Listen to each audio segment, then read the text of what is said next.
Thank you, fellas, Stu and Tommy. You know, there's one thing that is certainly happening, and that is the so-called home field advantage. It has been letter perfect both in the American League and the National League. Well, that's why I always have to laugh in when I hear ball players say we don't hear the crowds. You don't hear this. Something is wrong. And the crowd here, the crowd in Los Angeles, you do hear it, and you hear the boos when they give it to you. You don't like that. You like the cheers. That, to me, is the home field advantage. And, of course, it was letter perfect until Toronto turned over Kansas City's apple cart in KC one time. But nevertheless, the home field has certainly been rather strongly emphasized in both league championship series. In today's starting lineups, there's a change, and that would be Darryl Porter's behind the plate. What does that tell you instead of Tom Nieto? Well, he's got to go with Porter. That's, again, that's the horse that got him here. And it says to me that they're going to do what they did in Los Angeles. If the Dodgers get on, they're going to run. It was an interesting thing that last night, in a 9-run inning, that the Cardinals failed to steal a base. And they did it with singles. Well, you said it was like being eaten to death by a moth, and that's about it.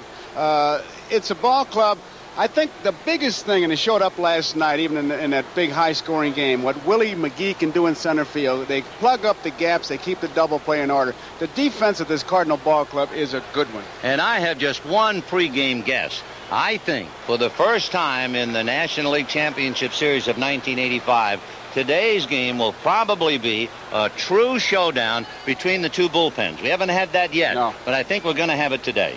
Well, we'll look forward to it. All right, and the first thing we ought to do, we will check the starting lineups as the Cardinals are about ready to take the field.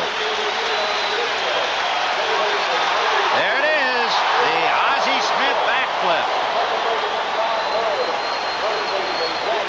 So the Cardinals have taken their defensive stations, and let's take a look at the way the Dodgers will stack up as we're about ready to get underway. Mariano Duncan will be at shortstop. Kenny Landreau in center field. Pedro Guerrero hitting in the number 3 slot in left, and Bill Madlock hitting cleanup.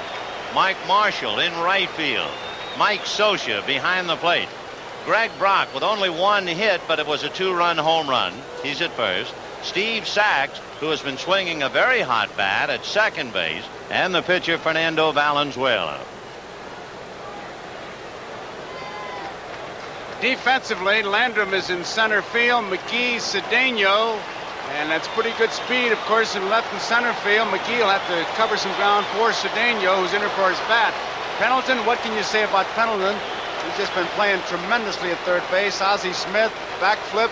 Most people, they would think they would be hot dogging it, but not with him. He does it all the time. The crowd loves it, and why not? Tremendous shortstop. Tommy Herr at second base. Jack Clark at first base. Porter behind the plate. And the spotlight brightest is always on the pitcher. And if Forsh's got his good stuff, he'll be keeping that ball down. Here comes Ozzie out, and fans love it. And I mean, he is a good athlete, good enough. No danger of him getting hurt doing that. Isn't that beautiful? Well, he's been doing cartwheels and handsprings for years in the National League, the Wizard of Oz. Now, all eyes center stage on Bob Forsh. Bob Forsh has made 9 of 19 quality starts. He was in the Cardinal rotation from the middle of April through the middle of May.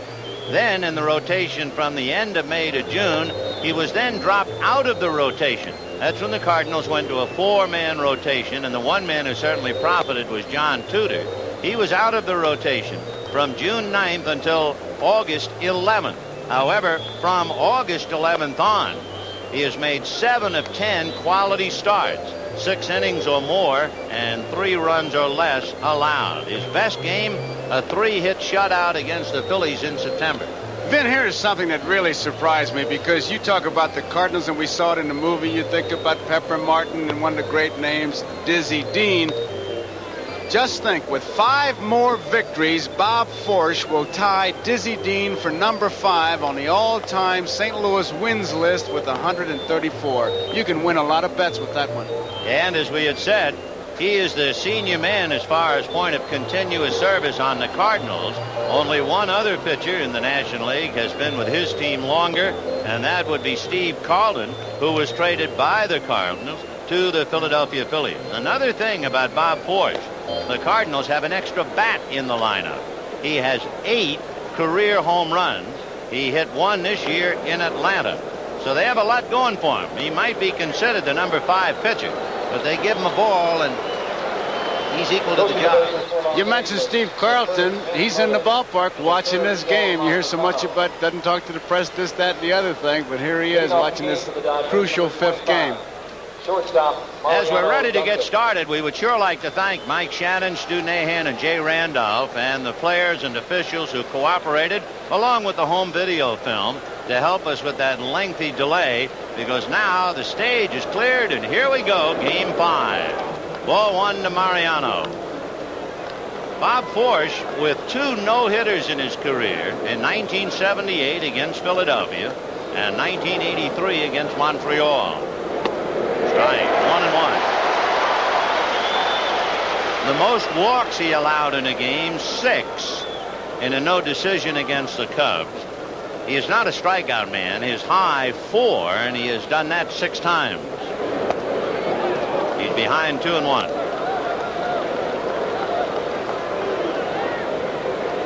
You know, talking about Bob Forsch and his no-hitter brings up an interesting point about 85, ball 3. We didn't have a no-hitter this year. So this year is only the 2nd year without a no-hitter since 1949. The other year without a no-hitter was 82. Strike, 3-2.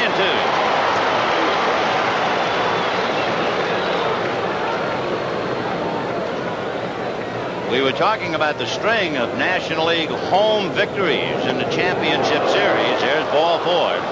The home team has won 12 consecutive National League Championship Series games. The last visiting National League team to win a game, Philadelphia beat the Dodgers 1-0 in 1983 at Dodger Stadium. Forsch has a good move to first base, and he's quick unloading to the plate, so he will give his catcher a lot of help. And you can expect Duncan, if he gets any kind of a jump, to just take off, even though a left-hand hitter and a big gap between first and second. He's 4 for 4 against the Cardinals during the regular year. 4-1.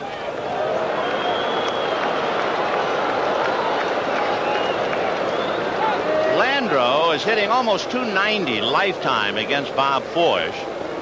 He might be the patient hitter to see if Mariano tries to get the jump. And it's 2-0.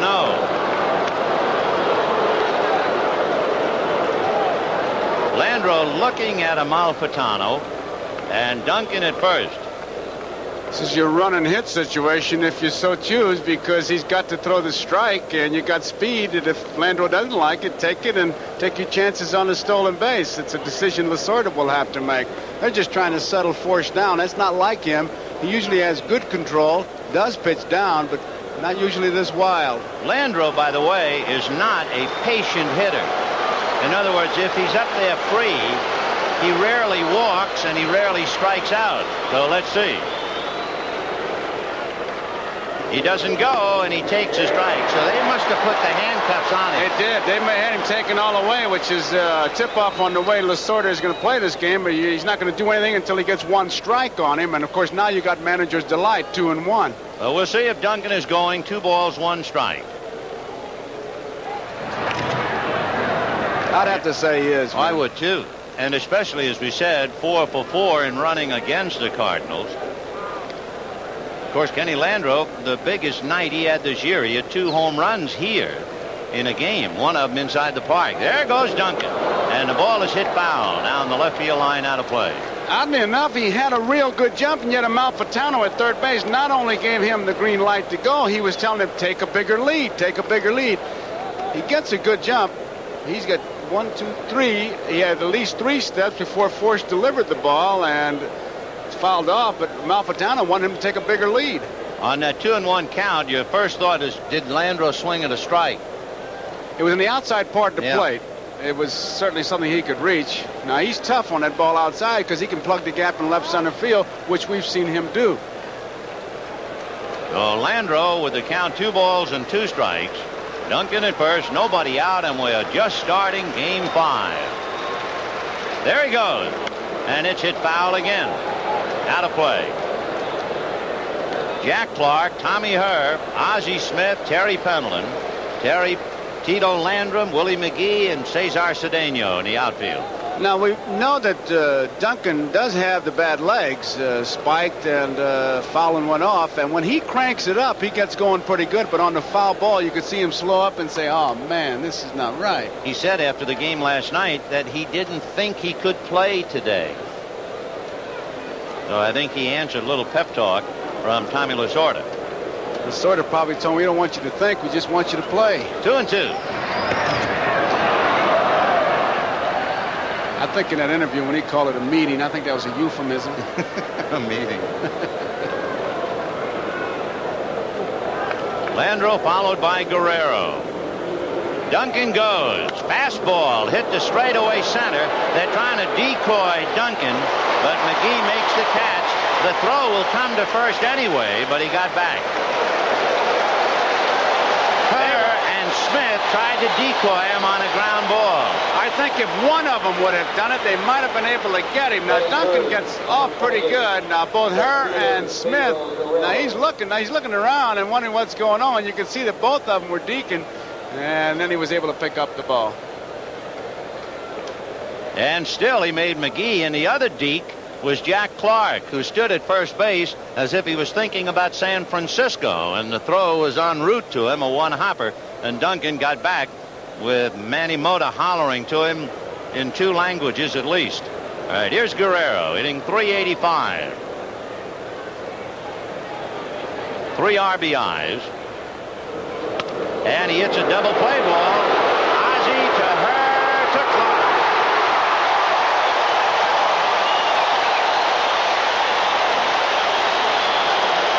And at the end of half an inning, Dodgers well. Willie McGee in the leadoff spot in center field, and Ozzie Smith at short. Tommy Herr hitting third at second, and Jack Clark in the cleanup spot at first. Cesar Cedeno in right, with Tito Landrum in left. Terry Pendleton at third. The catcher is Darrell Porter, and the pitcher Bob Ford. Defensively, Guerrero, Landro, and Marshall. Landro the key man in that defense, of course. Madlock, Duncan, Sachs, and Brock. Socia behind the plate. And Fernando on the mound against Willie McGee. And he did a pretty good job on him by throwing him a lot of breaking balls in L.A. And actually, with 2 strikes, throwing that ball out of the strike zone low and getting him. So Fernando, who has not won in his last 5 starts, and has won just 1 in his last 8 starts, so he has not been himself at all. And he has 1 ball and no strikes to Willie McGee, hitting .222 in the series.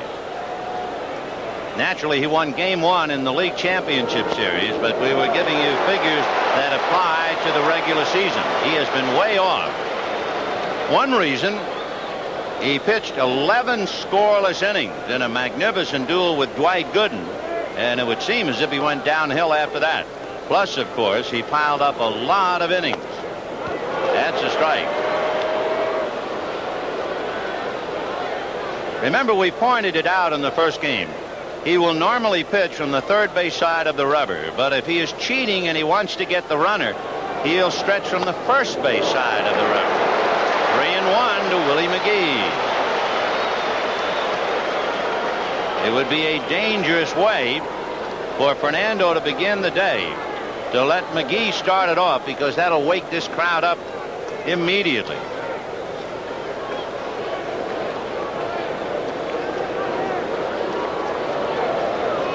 Fouled away. 3-2. You know, we were talking about Whitey Herzog last night, and we mentioned the fact that he told us he was irate at the press because they had taken a quote that he uttered in May about the Dodgers being horse bleep and living in bleep, and then they used it in October. And the reporters say, not so. It is a case of faulty memory, to say the least. Check swing, no swing, says Crawford. McGee is described on defense as being able to turn doubles into singles and outs, and on offense able to turn a walk into a double or a triple with the stolen base. And Fernando really flirting with danger as we watch him deliver with walking McGee. So now you have Ozzie Smith coming up with Tommy Herr and Jack Clark to follow. And Mike Socia really looking for some help. Scroogey missed, and we'll try and watch Fernando.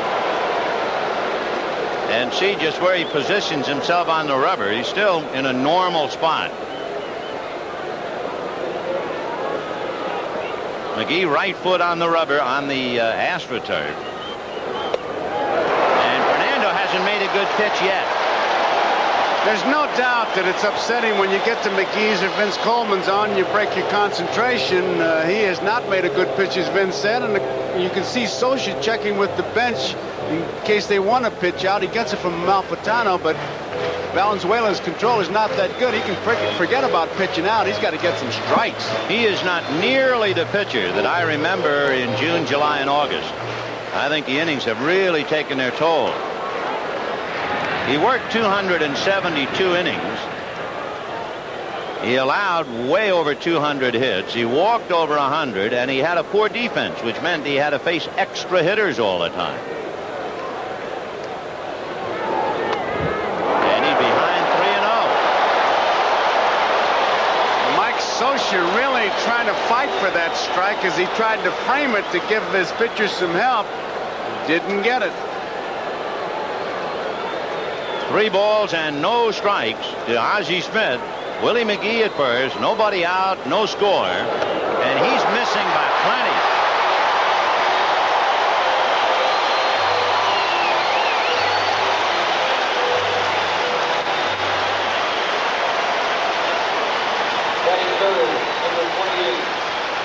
For Jerry Royce and Bob Welch, they had their shortest outings of the year in the League Championship Series against the Cardinals.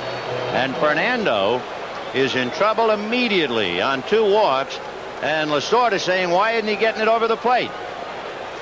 And you got to be careful here because you can't take for granted that Herr's going to take that first pitch. You're going to have to make sure he gives you a good hard pitch on that first one. Tommy hitting .357. He has a hit in each of the 4 LCS games.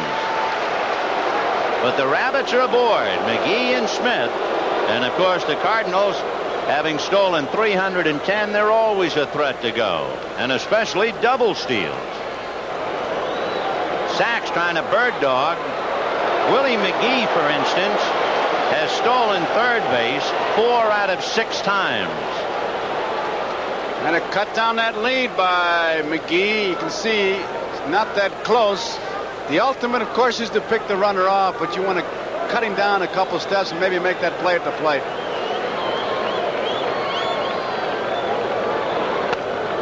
And, of course, the specter that haunts any Dodger pitcher now is the memory of Bob Welch turning to throw to second and throwing the ball into right center field. They're really shading him as we look at Welch. They're shading her way over in right center field. He's got a lot of room in left center field. Now they're moving Landreau a bit over, a little more towards center. 0-1 the count to Tommy Herr.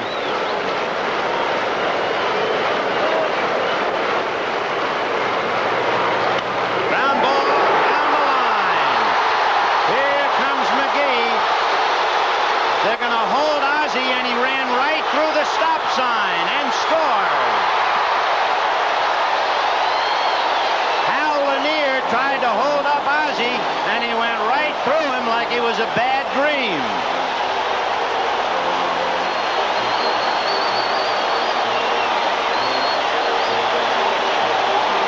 It's a 2-base hit for Tommy Herr, and Lanier, with nobody out, tried to hold him up, and Ozzie just ran right through him. The relay, though, had nothing on it, no chance in the world. And luckily, Fernando was backing him up. Now watch Ozzie go right through that stop sign. Hands were straight up by Lanier. Pulls him back here, but Ozzie, he just kept coming. Fernando, a good play backing it up because the relay throw was very high. I'll be honest, I haven't seen Fernando make a good pitch yet. Not one. That was a breaking ball that Herr hit, and it really didn't have that much bite to it. Well, here's Jack Clark, and it's a strike. Tommy Herr now has 5 hits in the League Championship Series.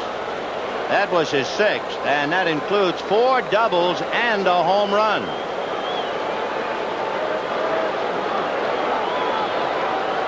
And there it goes.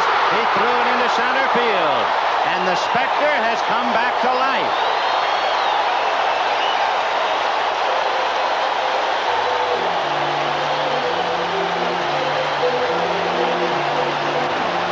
Tommy Hearn, his press conference, as we look at Bob Welsh, who threw one in the center field, but threw it to the first base side of second.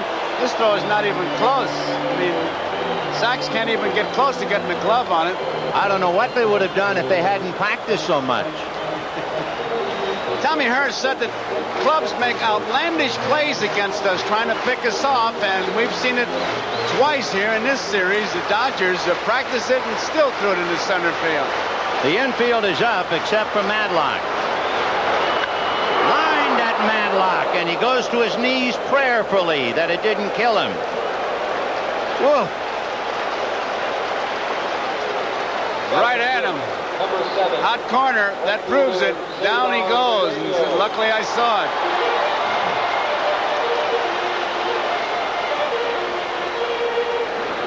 That's a Thanksgiving catch. Either that or an imitation of Toulouse-Lautrec. And it is 2-0 Cardinals. 1 out. Tommy Herr is at third. Cedeno, the hitter, and I still haven't seen Fernando make a good pitch. I don't know if he had trouble warming up. I don't know if he has arm trouble, but he's not pitching right. 4-1.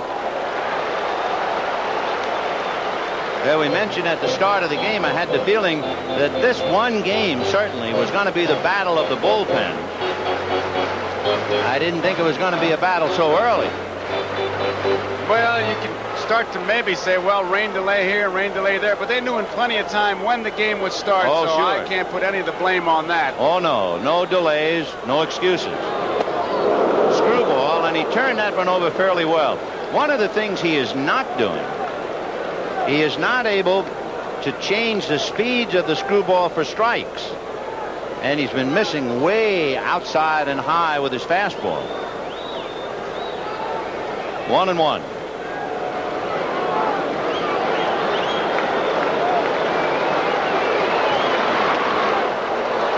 Now he missed inside with the fastball.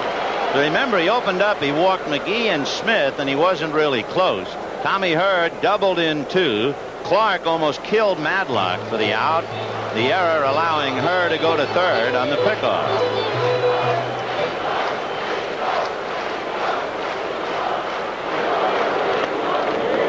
2-2. Paul Runge is the plate umpire. That's a much relaxed Fernando a good 45 minutes ago, leaning on Len Matusak's shoulder.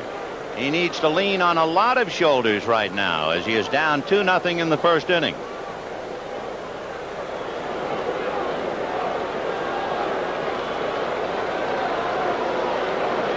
Two balls, 2 strikes. Foul tipped and held. So Cedeno strikes out, and it means the right field platoon for the Cardinals are 3 for 15 and only 1 RBI.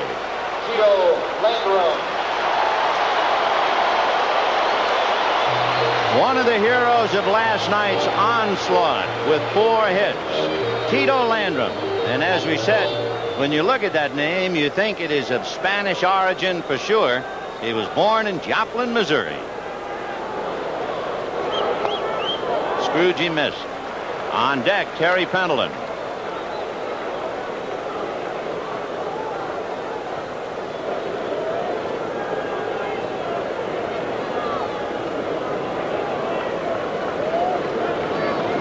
There's a screwball, and the bottom dropped out of that one. 1-1. That is the best one he's thrown. He's thrown a couple fastballs that had some zing to him. And I say the last year or so, Vin, he's been using that screwball really to bait the hitters, make them look for it and bust it with that fastball. The big difference with him is his control. In other words, his first couple of years, he lived on the corners. He lived on the black. The last 2 years, he's walked over 100 batters each year. Now, that's not a guy who's doing a good paint job. Unless you're overpowering, you have to stay on that corner. High fly ball to Landro. So he's out of it cheaply enough. 2 runs, 1 hit, 1 error, 1 left. At the end of an inning, Cardinals 2, the Dodgers nothing. Madlock, Marshall, and Socia coming up. You know, one of the best things about being an ex-big leaguer is getting freebies to the game. Call the front office, bingo. And once these fans recognize me, I probably won't even have to pay for my light beer from Miller. Down it, Brock! I love them. These fans know I drink light because it's less filling and it tastes great. Good seats, huh? You're in the wrong seat, buddy. Come on. Oh, I must be in the front row. Come on. Light beer from Miller. Everything you always wanted in a beer, and less. Good seats, hey, buddy? He missed the tag! He missed the tag! Bob Welch on the mound. Vince Coleman at second, and the pickoff throw goes over the head of Paul Runge into right center field. Deja vu today. Game 5. Fernando almost hits her and throws it away. In that first pickoff play, you saw a lot of daylight between the shortstop and the runner, so the play was there. I mean, you had to throw the ball because that's what you make it up many times, an ad-lib play. This one, the second one, though, was even worse than the first one to this extent. And the second baseman is coming over, and to the shortstop side of the bag, there's no way that Sachs is going to get it. If you're going to make the throw, you got to throw it from the middle of the bag towards first base where Sachs is coming from. The only thing I'm surprised Sachs didn't do was climb on top of Herr's back as if to catch it really and knock him down so he couldn't advance. Line drive at Pendleton.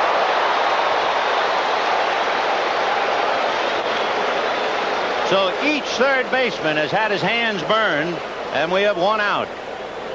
No time to think here. Just put the glove up, and there it is. He is really showing some great reflexes. Number 5, right fielder Mike Marshall. One away, Mike Marshall, who has 4 hits, hitting .250, 2 RBIs. He took 2 to very deep last night, you might remember, leading off. He sent McGee to the warning track on what would have been a home run at Dodger Stadium, but just a long out here. High chopper over the mound, back a second. There's Ozzie.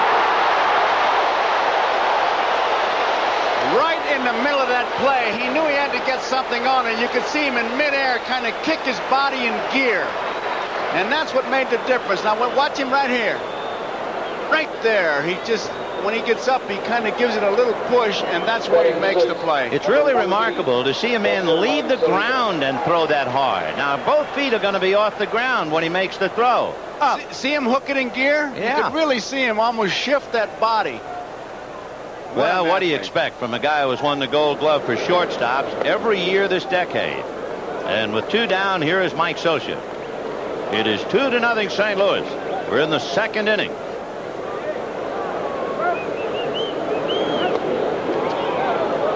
What body control. What amazing body control he has. He is the one ball player, Ozzie Smith, when you refer to him as an acrobat, it is the truth. He literally, and of course you saw him do the backflip. He is truly an acrobat. The only other thing in sports is when those guys go up for rebounds in basketball. You see them go up, but they're supposed to come down, law of gravity, and they don't. 2-1. That's a strike. Scioscia didn't see too much of Bob Forsch. He was 2 for 2. I have a feeling, and of course it's just me on the sideline, but Scioscia has been swinging the bat lately as if he is tired.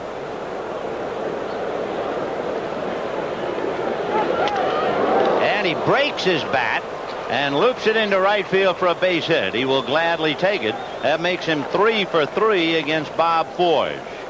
And it was a broken bat single. Batting 7th, number 9, first baseman Troy Brock. Keep in mind that with Brock, they really have been changing speeds, and he's been way out in front. How many times do you change speeds before you get burned? And for a young hitter, with all the adrenaline pumping, I would think that the off-speed pitch is the one that kills you because you can't wait to swing. You can't wait to hit it. Well, I wouldn't change my thinking. I'd say I'm going to keep throwing it until he proves he can hit it. He's hitting 111.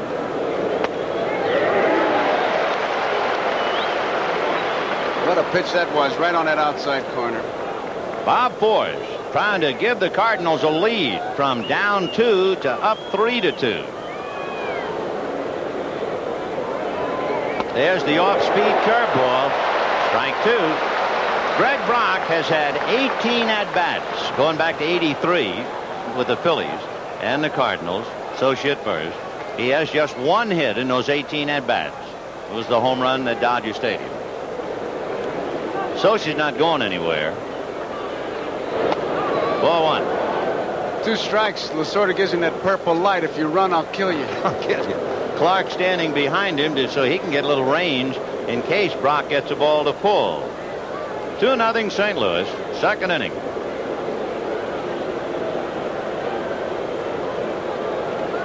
And he's going now on a high number back to Forge. That's that. No runs, 1 hit. The play by Ozzie is a big one at the end of an inning and a half. 2-0. What can happen in this fascinating game called baseball? Madlock hit a BB right at third. Marshall lost a hit by Ozzie Smith, and that's hit into right field. And Pendleton now, let's see if he turns on the heat. He's going for 2, and he has a double. And Fernando is in trouble again.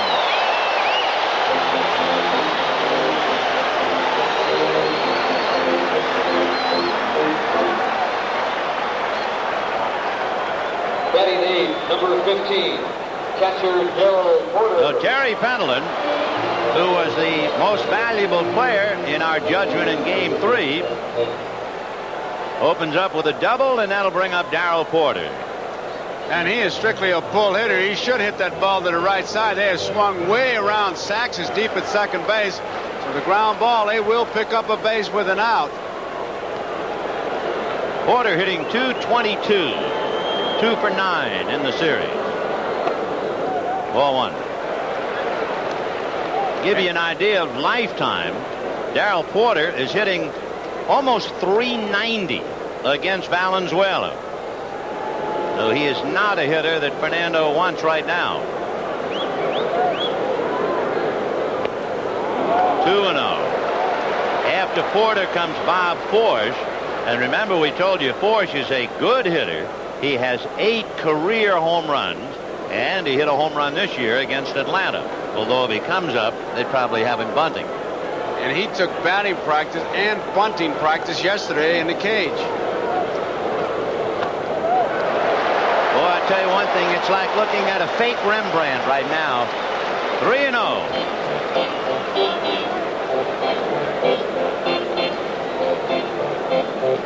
You really don't get the feeling he's in command. No, not at Usually, all. He stands on the mound as if to say, I'm king of the hill, come get me. He doesn't give you that feeling. He's in a lot of trouble.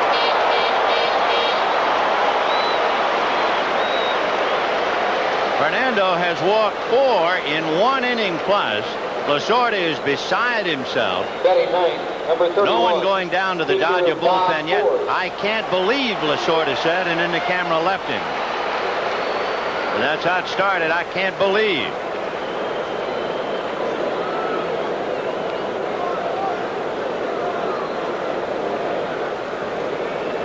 Really charging hard at first base. Brock ready to come in.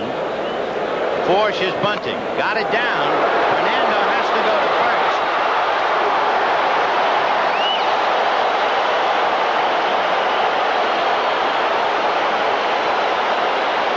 See a ball like that, you have to laugh when you say you can't bunt on artificial surface. That was just absolutely perfect.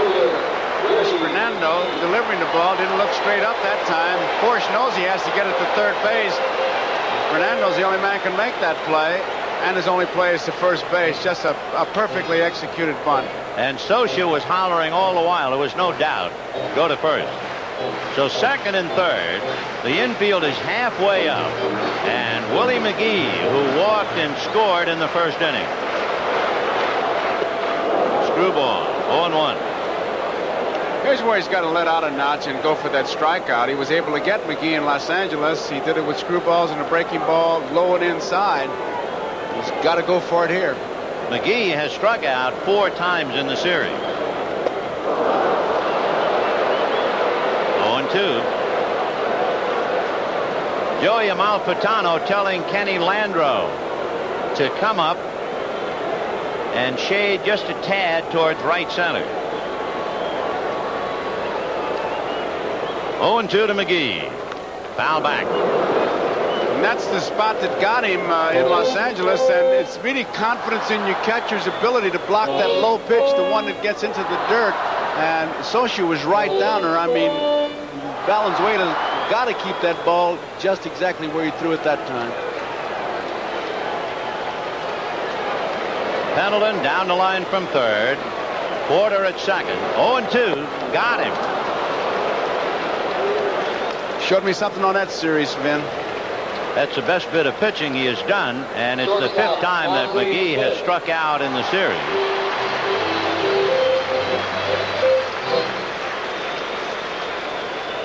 It was a breaking ball. You can see him turn it over. Low inside, and Willie couldn't get it. Now Ozzie Smith, who walked in the first inning. 0-1. It's hard to believe that the leading hit getter for the Cardinals after 4 games would be Ozzie Smith, and for the Dodgers, Steve Sax. But that's the way it's worked out. Ozzie with 7 hits. Pops it in the air. Duncan out. Guerrero and Landro. Duncan. And Fernando really dodges a bullet, and at the end of 2, the Cardinals 2, the Dodgers nothing. We'll be back after these messages from your local station.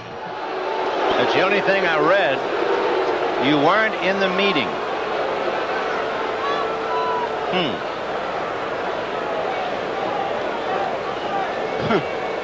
Leading off and batting 8.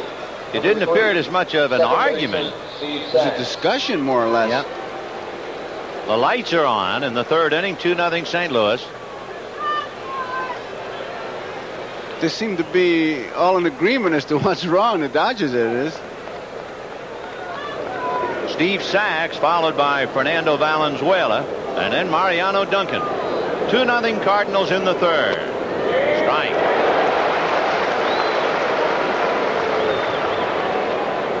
Steve Sax is a very bad ad for home cooking, but at the same time he's a bachelor. Ground ball to third.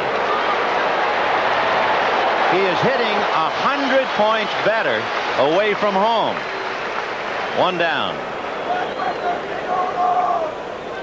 Fernando coming up, and Bob Forsch. We're talking about the 2nd inning. It has gone by virtually unnoticed, but just look at it. Bill Madlock hit a line drive at Pendleton. Marshall hit a ball up the middle that might have been a base hit, but Ozzie Smith made a great play. And Socia singled to right. But instead of the Dodgers having an inning and at least a run, they came up with nothing. 4-1. Once again, the Cardinal glove figures prominently.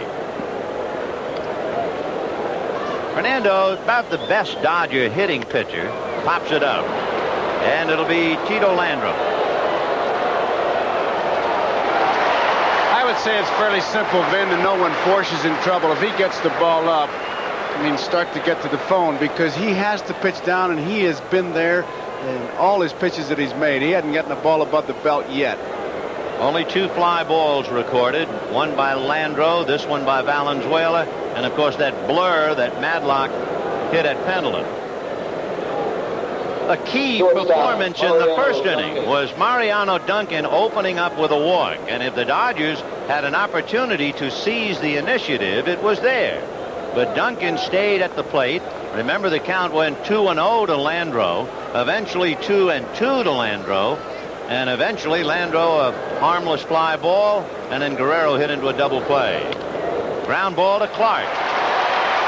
See you later. The Dodgers tiptoe through the 3rd at the end of 2.5. The Cardinals 2, the Dodgers nothing. Clark, and Cedeno now ready to go to the 3rd, having dodged a couple of bad moments in the 2nd inning. He's down 2-0 and facing the heart of the Cardinal lineup. Tommy Hurd, Jack Clark, and Cesar Cedeno.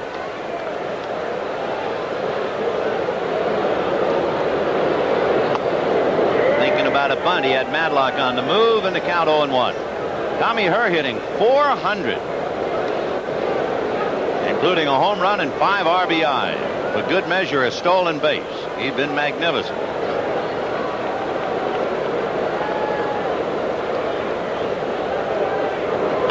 A 1-2 hopper to Duncan. 1 away.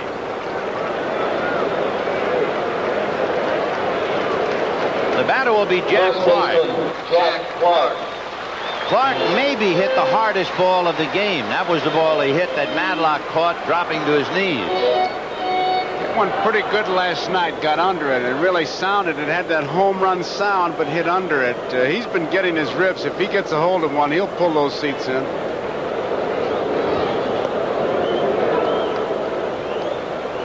That's a check swing for a strike. He didn't foul it. That ball just came out of Scioscia's mitt, and first base umpire Jerry Crawford indicated swing. So the count 0-1.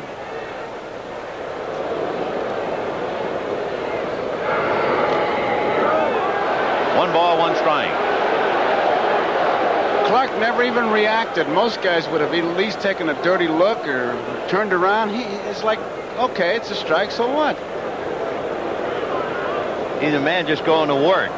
The 1-1 pitch. I love that summation he gave, and we used it last night about this Cardinal ball club. It is a club of drag racers and funny cars. I'm just a stocker.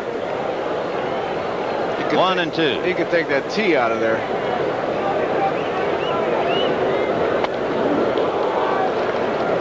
He came inside with the fastball, but got it too far, and the count 2-2. Fernando's making a lot of pitches, having already walked 4 in 2 innings.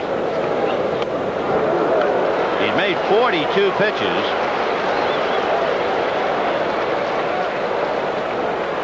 And coming off a season that took a tremendous toll, there's no way he can get beyond that 7th inning if he can get that far. Not throwing as many pitches as he has. Strike on the corner.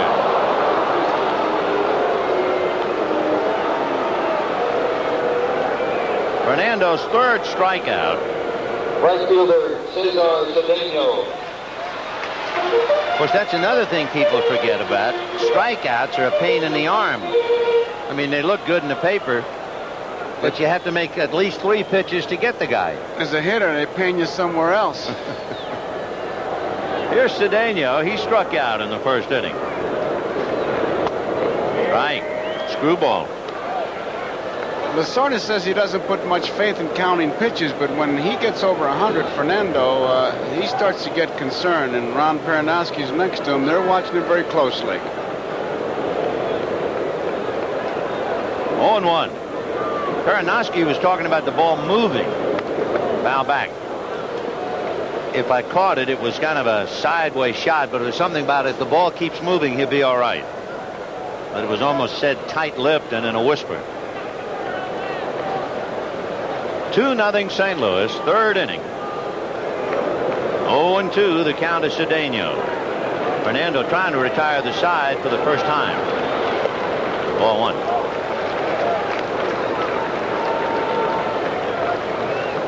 Whitey Herzog. And we mentioned before, we think Whitey has a lapse of memory. There are several writers who were there. One, Hal Bodley, recorded his statement that he said the other day about the Dodgers being horse bleep, except for their good pitching. And the other quote about living in bleep.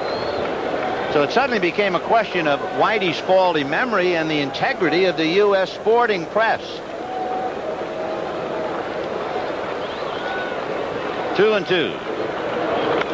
High pop foul. Back of first, down the line, and Brock makes the play right at home plate.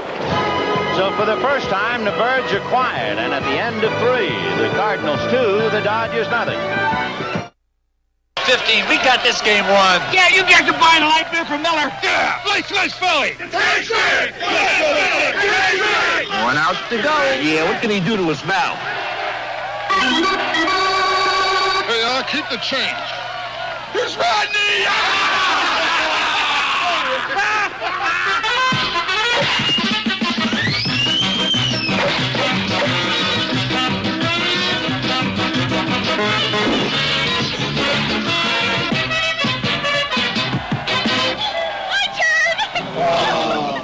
Any pinch hitters left? Here I am. Come on, Lee!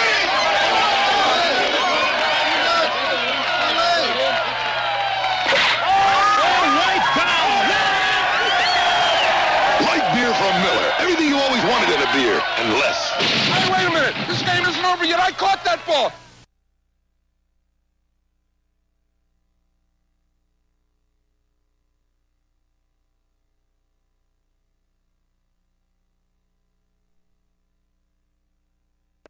Fourth inning, 2-0 in favor of St. Louis. There's Lou Brock, who threw out the first ball. course, the Cardinals are really throwing their best at the Dodgers. Last night, it was Bob Gibson and Stan Musial. And today, they settled for Lou. All Hall of Famers, eh? Give them to you. And Cool Papa Bell's watching this game, Ben. I just had to mention him. Cool is so friendly to everybody and not quite as strong as he'd like to be, but I know he's enjoying it. Hope so. Kenny Landreau had a key at bat in the first inning after Duncan had walked and flied out. And lines it to center, and that'll be a base hit. So now Guerrero, Madlock, and Marshall coming up, with the Cardinals leading 2-0, top of the fourth. Guerrero grounded into a double play in the first inning. Beat with 3 RBIs. He hit a home run against every team in the National League this year, but he has not been the same kind of hitter, although he's hitting for average. He has not been able to attack the ball the way that produced 33 home runs during the regular year.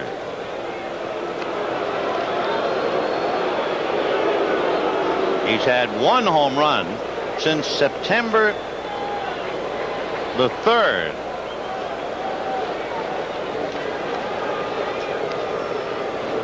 Ball 1. I remember we pointed it out earlier, and Joe was mentioning Forsch has to keep the ball down, but Guerrero is a low ball hitter. But I'm sure he's of that school, strength against strength. He's going to have to prove he can hit my low pitch. Breaking ball lifted to the graveyard unless it carries out, and on the track is Willie McGee. And that's another one that's out at Dodger Stadium. Small consolation to Guerrero. When a pitcher comes into a ballpark, he looks at one part of the ballpark and says, which is going to be my outfield where I can get the most outs? Obviously, here in center field, that's where you want him to hit that ball. I know when you played in the Polo Grounds, you say things like, man, if I'd have hit that in St. Louis or Ebbets Field, you don't get the same pitches that you get there. Exactly. And there are a few raindrops coming down, so a couple of umbrellas are popping open. Raincoats put on, and here's Madlock. Madlock lined out to Terry Pendleton in the second inning. Madlock in his career is hitting over 300 against Forsch with 1 home run.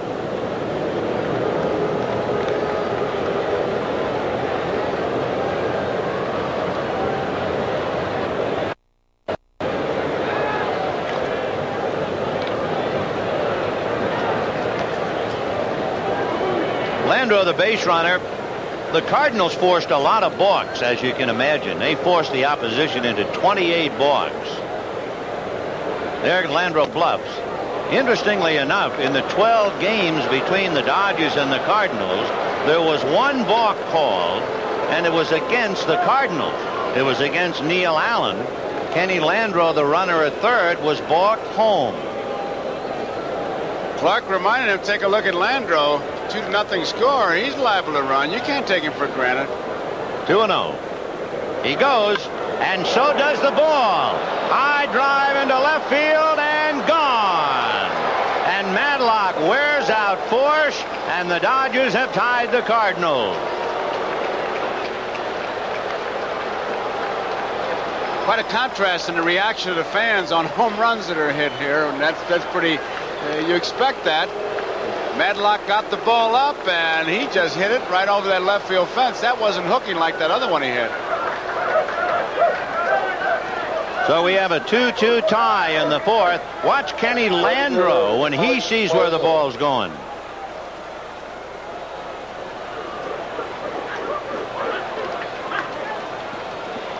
Left that little boy in him out that time, didn't he? And how? Here's Mike Marshall. Ball 1.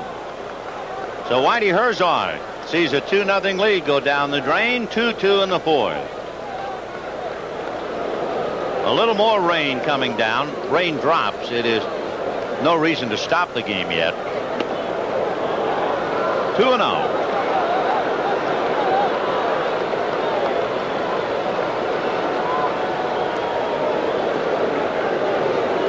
So the umbrellas begin to appear.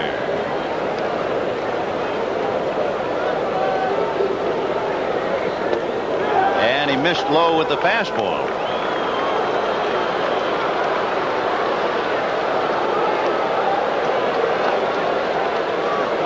And the Cardinals send up a warning signal. Mike Rourke is on the telephone. Get somebody ready down there. 3-0. And he's aboard.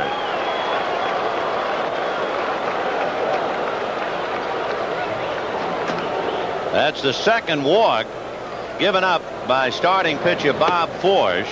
Down in the bullpen, Ken Daly, the left-hander, answers the call, and he'll be first man up as Rourke goes out to the mound. This is his best combination as far as hit and run plays are concerned, too, because we've said it so many times, Socha can handle that bat. By the way, one of the big topics of discussion was going to be Whitey Herzog's selection for the starting pitcher for Game 6. Before the game today, he had both Joaquin Andujar and Danny Cox throw in the bullpen. And then evidently the Cardinals have announced it will be Joaquin Andujar against Oral Hershiser in Game 6. So Daly heating up. Socha followed by Brock. And I would think Brock is the key for Daly to get ready. 2-2, fourth inning, 1 out. With Marshall at first, you have a hit and run batter in Socha.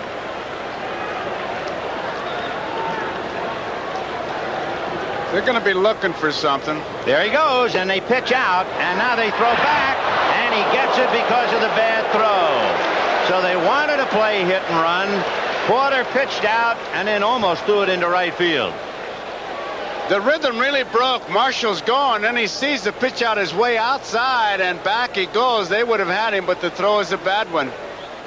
Remind you of when Mike Socha had his runner picked off and threw it into right field. That one almost went down the line. Let me do it again. There he goes. And then he goes back again. And he now tipped him. They're calling interference. They sure are. Darrell Porter tipping Mike Socha's bat. And the Dodgers get a big break. And Whitey Herzog will talk to Paul Runge. He jumped out of there the first time, and it was awful close. This time, he tipped his bat.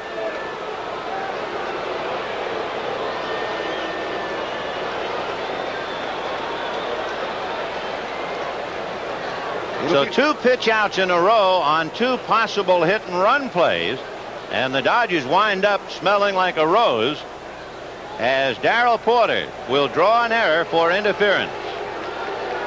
Look at him come up. He's way up there. Pitch out, and Mike calls it right away. Watch Socha. Yeah, you can't act that quickly. No. He jumped way out there. He was anxious on that pitch out, a double pitch out.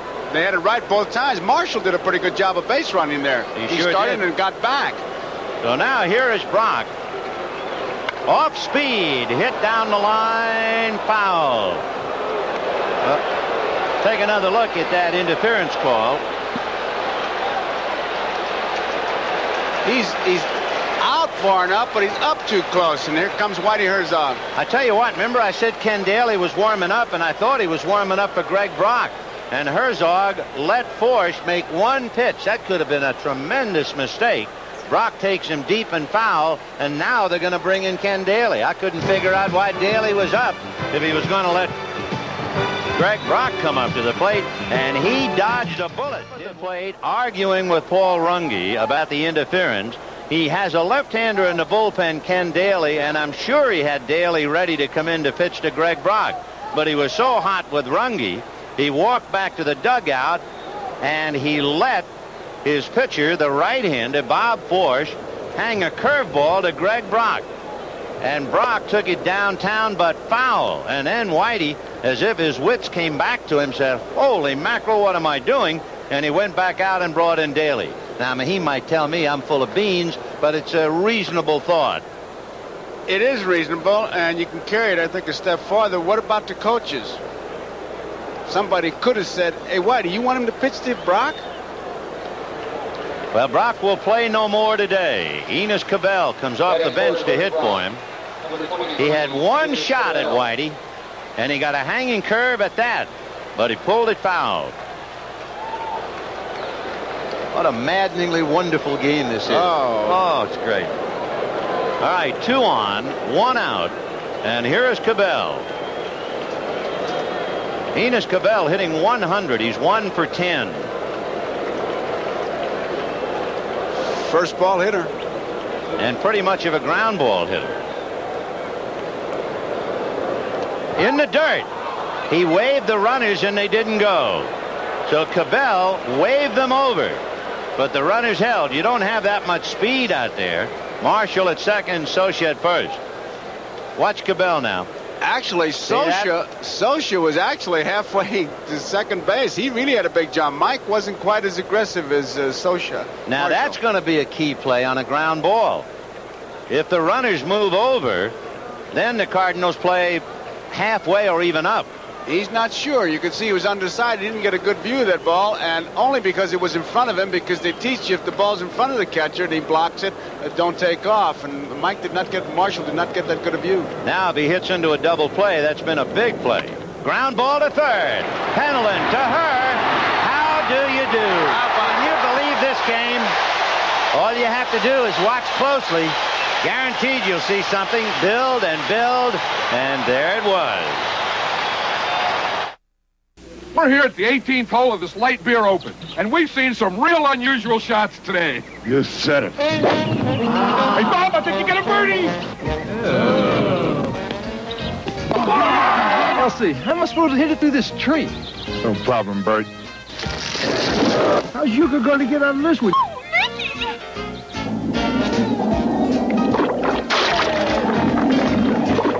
That calls for another light beer from Miller. Make it 2, 3, 4. It's a good thing light's less filling. Back to you, Ricky. John, the last player's approaching the tee. And when it goes to 100, you sell. I won't be long, girls. Hold my calls, will you?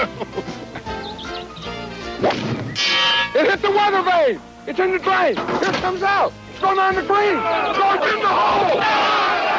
Light beer from Miller. Everything you always wanted in a beer, and less. This open ought to be closed. So there was a great deal going on in the top of the fourth. Now let's see what's in the bottom of the fourth with Tito Landrum way out in front of it. Landrum with 4 hits last night, 0 for 1 today. Is he impressive so far? Screwball grounded to third. Cabell is now over at first. 1 away. The batter will be Terry Pendleton. So Bill Madlock's 2-run home run gets the Dodgers even. And we're 2-2, bottom of the fourth. Pendleton doubled to right in the second inning. Darrell Porter walked. Bob Force sacrificed. And then the key out. Fernando struck out McGee. Ground ball to the left to Duncan. 2 down. Fernando now has retired 8 in a row since the walk. Catcher Darrell Porter. And here's Darrell Porter.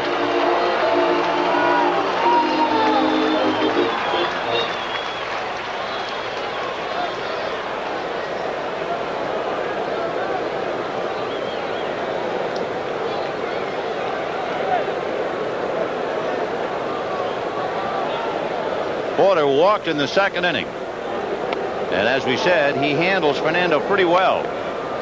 Hitting almost 390 against him lifetime. And that's not handling him well, that's manhandling him well. In there. Mean off-speed screwball. You expect that screwball to a right-handed batter, but boy, to throw it in on the hands to a left-hander, that's mean. That takes perfect control, because if you miss, you're in deep trouble. 1-1. The reason I say that is you have to start that screwball in the middle of the plate because it's going to break towards the hitter and has to break inside. And if it doesn't break, there'll be a few seats that'll be broken. And a light rain begins to fall again. And got the corner. 2-2. Nothing else. He's got Porter thoroughly confused because that's the second one on the inside corner he didn't think was a strike.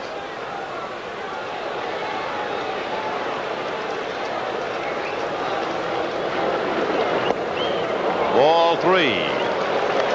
On deck, Ken Daly.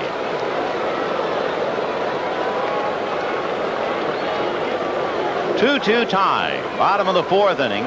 2 out, bases empty. And he walks Porter a second time. And of course, that's a big break for the Cardinals. Even if Daly makes the last out, you get him out of the way, and you start the 5th inning with leadoff man Willie McGee. Pitcher Ken Daly. It's a breaking ball. He's going for the strikeout here, and it's just too low.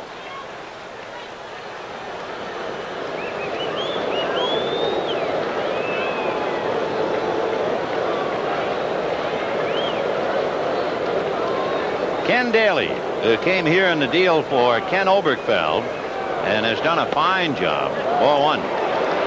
Part of that bullpen by committee that Whitey has. And for Daly, as the fates would have it, his first career major league save came the 9th of May against the Dodgers. It is interesting to look at the Cardinal bullpen. Daly, Lottie, and Worrell combined for 35 saves. Previously, they had a combined 1 save.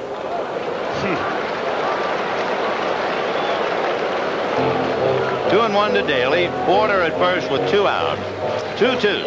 Cabell's going to play halfway now with the count 2-1. Fouled off. 2-2 the count.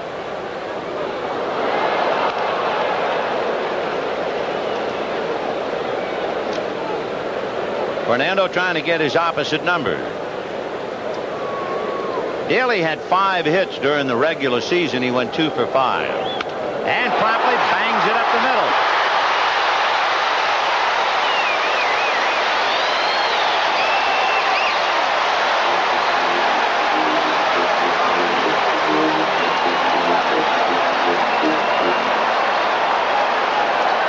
Center fielder Willie McGee. Fernando gave it a shot at it, but it was hit pretty well.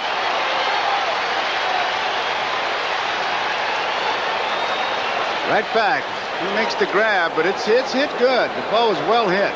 So now Fernando is really pitching backwards. He has to get McGee. He got 2 out, walked the number 8 hitter, gives the pitcher a base hit. McGee has walked and struck out. He's been pitching him the same way, low inside. 1 ball, 1 strike. A 2-2 tie. The Dodgers bring Landro up about a half a dozen steps in center field. 1-1. Landro shading just a hair towards right center. Screwball. 1-2. He's just looking straight up. You can see him take his eye off the ball as he starts to swing. The head is popping up on that pitch. He doesn't seem to be able to pick up the pitch quite as well against Valenzuela. And he got him low inside the last time. Let's see what he does. There it is. Got him again. So Fernando using Willie McGee as an escape hatch. The Cardinals leave 2, and we'll be right back after these messages from your local station. 5th inning at Busch Stadium. Game 5, all tied 2-2. Lou Brock, Ernie Banks in the cap. Good day to play 2 for Ernie in the pink sweater.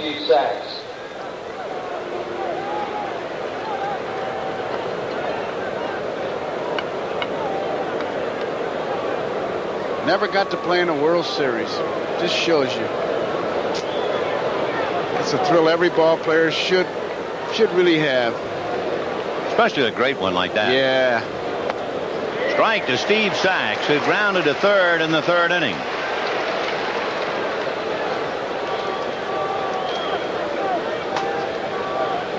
0-1. Sachs, Valenzuela, and Duncan against left-hander Ken Daly. Strike.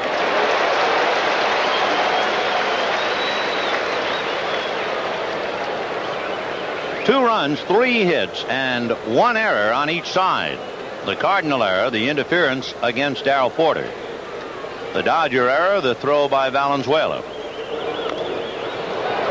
He had him chasing that one 0-2. Good curveball, overhand curveball.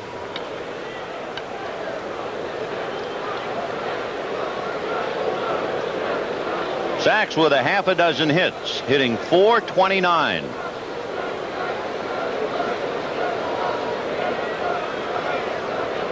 And he chased it, and did you see where Porter was? Same pitch that he fouled off, except that this was a little bit more outside. It was an overhand curveball.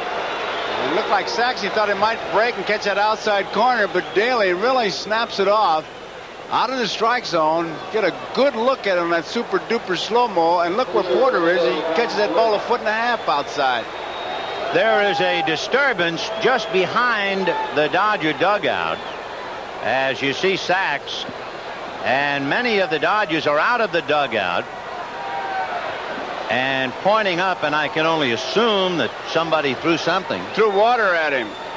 Some fan, they're going to point him out. It threw water. Some brave man holding with both hands onto his anonymity.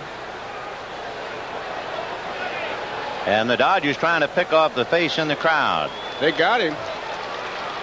Well, they'll send him to a rubber room, and we'll continue.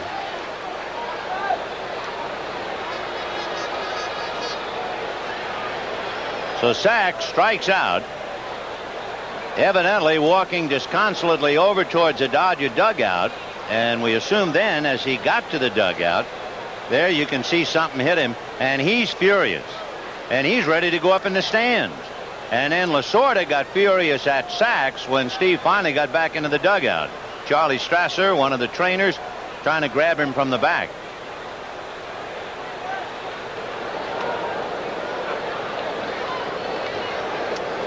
I hate to see the inmates run the asylum. Oh, man. It turns into zoo parade when that happens. So 1 out, and the batter will be Fernando Valenzuela.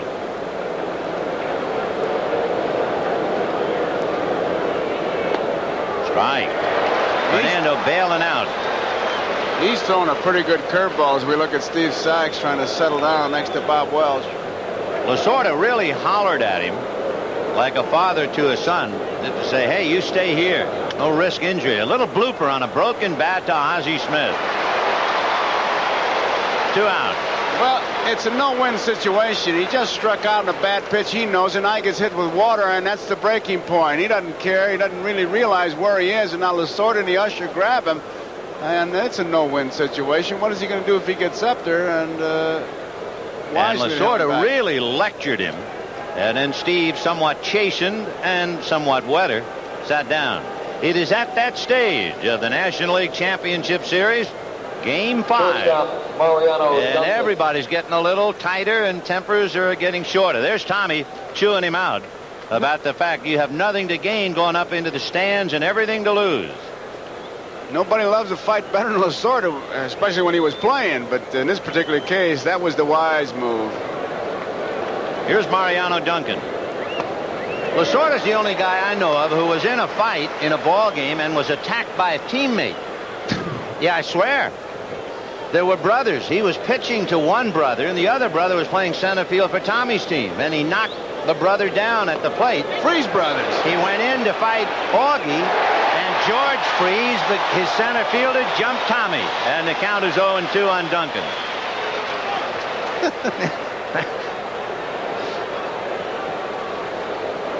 Jerry Crawford calls it at first base. Here's a look at it. What do you think? Good call. 0-2 to Duncan. 2-2 tie, top of the 5th. 1-2. So Duncan, in his 2 trips to the plate, hitting left-handed against Forsch, a much better hitter from this side of the plate, but not hitting a lick in the series. Less than 100.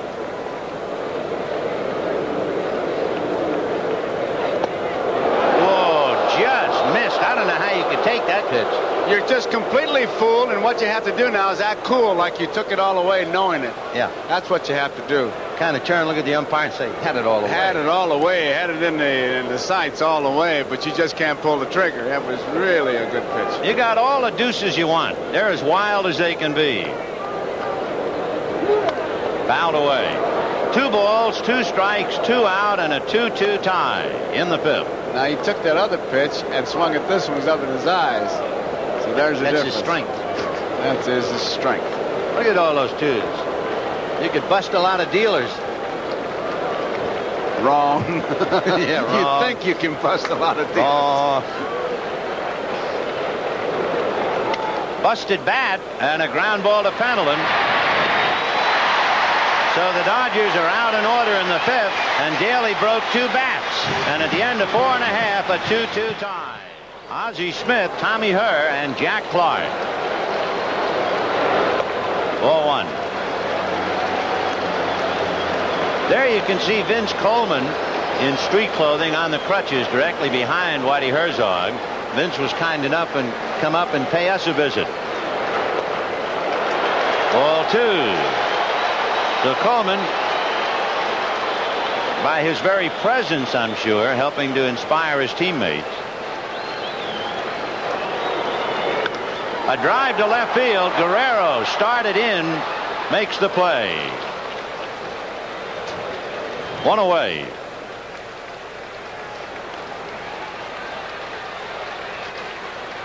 With 1 out, Tommy Herr, who has doubled and grounded out. It could be a lot worse for Fernando. Herr was at 3rd with 1 out in the 1st inning and didn't score. The Cardinals had runners at 2nd and 3rd and 1 out in the 2nd inning, and McGee struck out and they didn't score. They had runners at 1st and 2nd in the 4th inning with 2 out, and McGee struck out. So the Cardinals have had ample opportunity to open it up. Ball 1. Tommy has hit in 5 straight, all 5.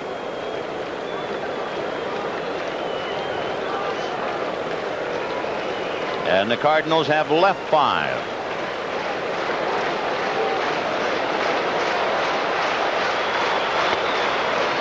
That's a strike. 1-1. The Dodgers had a chance to get the jump. They had 1st and 2nd and 1 out in the 4th inning. And Enos Cabell grounded into a double play. 1-1. Missed with the fastball. I'll tell you one thing I have noticed, that Fernando seems to be calling the pitches more, and I mean by that, he's shaking Socha off a little bit more than I've ever noticed. Well, he's pretty much his own man out there. Well, a pitcher should be, but usually No. Yes, he's just shook him off twice. Off speed, fouled away, 2-2. And I thought you were saying no, a pitcher shouldn't be his own man. Oh, no. You know, let me ask you this. They've already seen him umpteen times. Could that be part of any pregame strategy? Like, you put anything you want down, and I'm going to shake off just to drive the hitter a little crazy. Yeah, but you have to come back with the same pitch. Oh, yeah, Obviously eventually. he's not doing that. I mean, once in a while you do, but you can't do that as a matter of course. You can't do it all the time. Pitches are piling up on him, 73. 2-2. 1 out, 5th inning, a 2-2 tie. Fouled away down the right field line, back into the seats.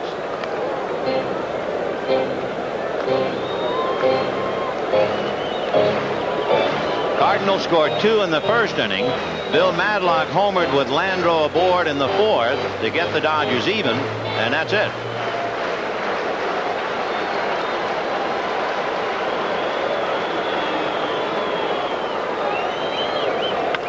High drive into left field. Guerrero going to the track at the wall. He's got it.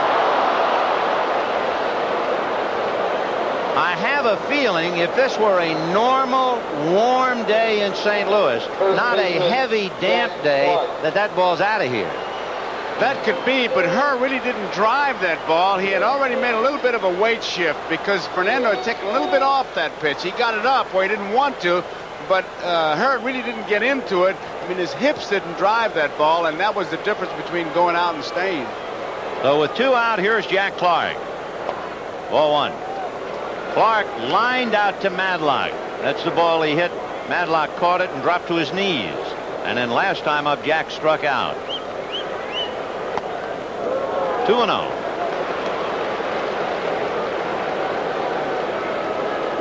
Now look out if he gets his pitch. Here's the swing. Now watch the weight shift. Now he's already there, and now he's really coming around with the bat now. I mean, he really didn't drive the ball. Considering the fact that Guerrero caught it at the wall. I agree. I agree. He didn't drive it. He did not hit it out of state. If he drives it, he hits it in the seats. And if he throws a fastball to Clark's liking, 3-0. Oh, yeah. Watch this swing. You talk about damp air, and there won't be any left in the park. 3-0. And he got a fastball, but not in a spot that Jack felt he could drive. It was up a little on the outside part of the plate. 3-1. On deck, Cesar Cedeno.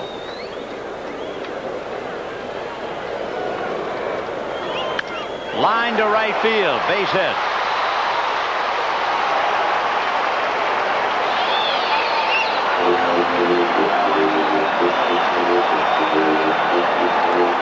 So Cedeno will be coming up with 2 out. Jack Clark at first and the bird on the roof.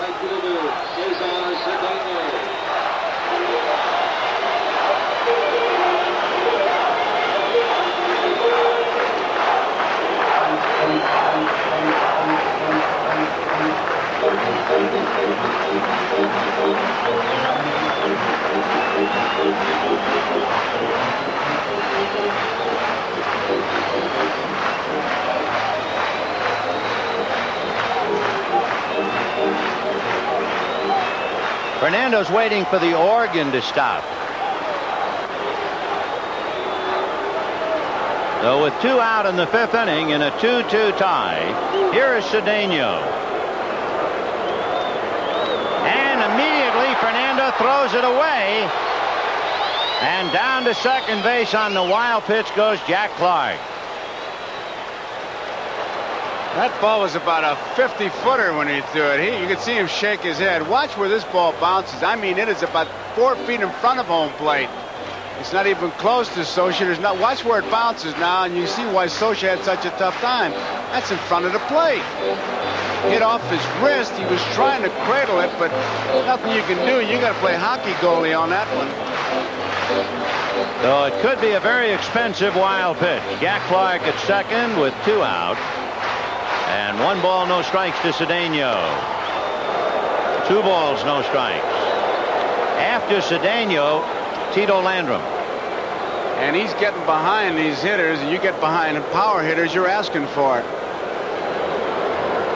A 2-2 tie in the 5th inning.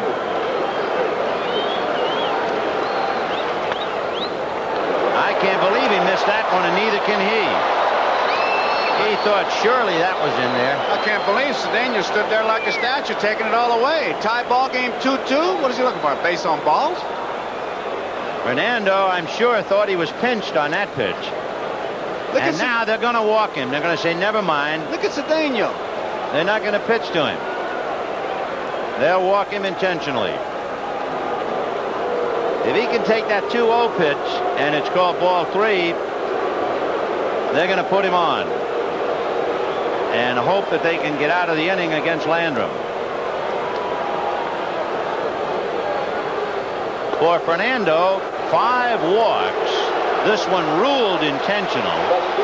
And here comes Landrum.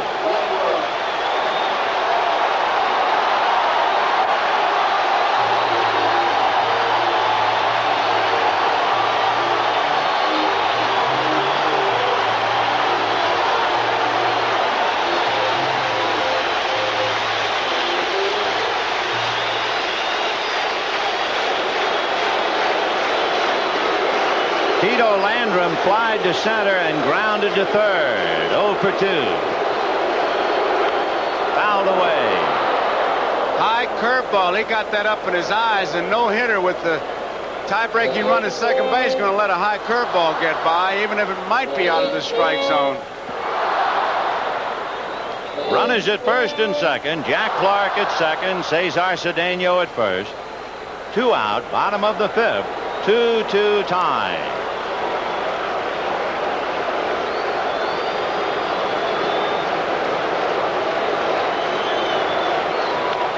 High bouncer down to Madlock, and he's right on the bag for the force play, and they're out of the inning.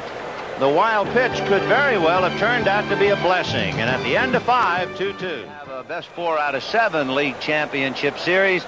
They'd be hanging off the rafters at this moment if this were Game 5 to decide it, as it would in the past. You got a little more breathing room now, and I think it's right that you should have more breathing room. You play 162 games, and it's decided now 4 out of 7, so the breathing room is really needed. And you ought to remember, after all, you were involved in the very first when the St. Louis Cardinals of 1946 defeated the Brooklyn Dodgers 2-0 in the first playoff, so to speak. They didn't dress it up and call it League Championship Series in those days. No, it was a playoff, and when the Dodgers lost it, you should have heard what Leo called it.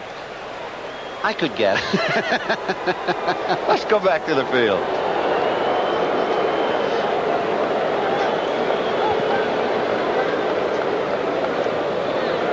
Ken Daly will be pitching to Kenny Landreau, Pedro Guerrero, and Bill Madlock.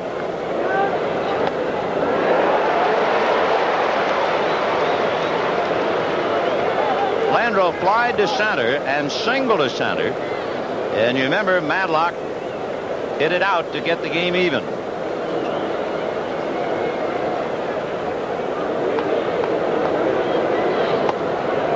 One ball and 1 strike. When Bob Welch made his start against Danny Cox, he went 4 innings. He is down in the pen loosening up. I think, however, he is just getting in some work. Slice foul out of play. Like Oral Hershiser, who threw in the bullpen last night. Hershiser figures to pitch Game 6 against Andujar, and then Welsh would pitch Game 7 if there be one. That pitch before really sounded fast, Vin. I looked at Mike Brito, was 88, so that's how hard Mr. Daly's throwing. 1-2 to Landreau.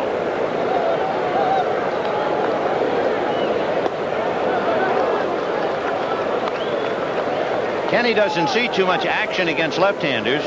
The Dodgers were hoping to start him against John Tudor last night, but he has a tricky knee that is puffed up on him over the last couple of weeks, and he couldn't play last night. And he promptly strokes it, sinking in front of McGee, base hit. So Landreau, with his 7th hit, is hitting over 500. And now you get Guerrero, and you also get the Cardinal bullpen moving around. Left fielder Pedro Guerrero. We have a chance. We'd like to remind our viewers we'll be selecting the NBC Light Beer from Miller Player of the Game at the conclusion of the ball game. Guerrero hit into a double play and then hit the ball very deep for a long out to center. And of course, this is the home of the long out to center. Ball 1. Big kid down in the bullpen, the pride of Arcadia, California, Todd Worrell, loosening up.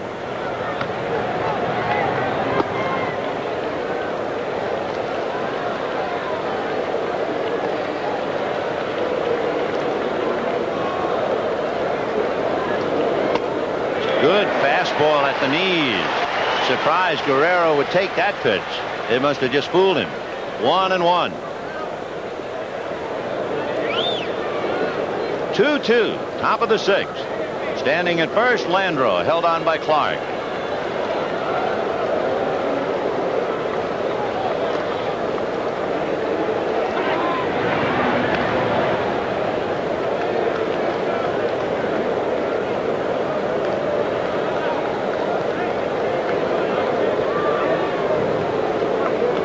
Watch that Landreau.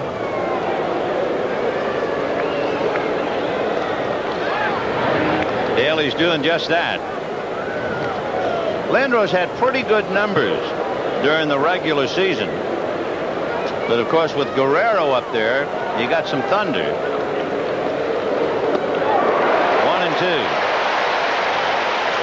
Landro stole 15 out of 20 and has stolen in double figures in each of his last 5 years.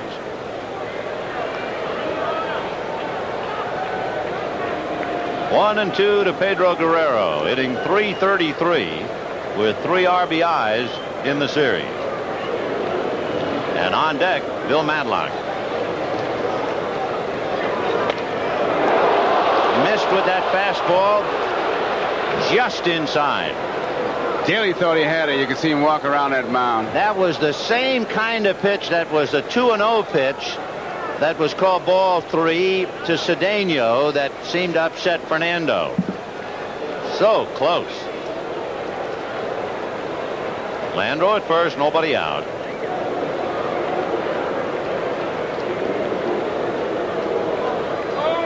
Time. Daly does that. He's going to give Porter a chance to get those runners at second base because he is really freezing Landro.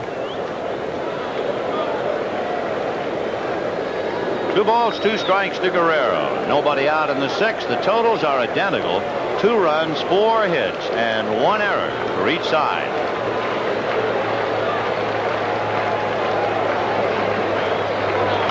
And that's a little fly ball to right field. Cedeno is there.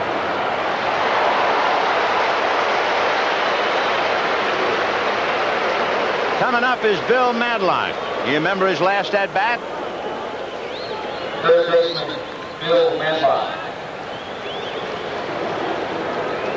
Short, compact swing, much like Bob Horner. And here's Landro's reaction. He was the base runner.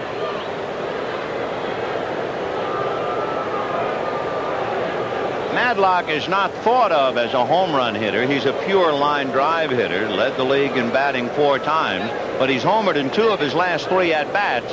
And as we told you, he hits Forsch very well. He was hitting .306 against Forsch. Came up and hit a bullet at Terry Pendleton for an out, and then hit a 2-run home run to tie up the game in the 4th. Well, Forsch is history. He's now batting against Ken Daly.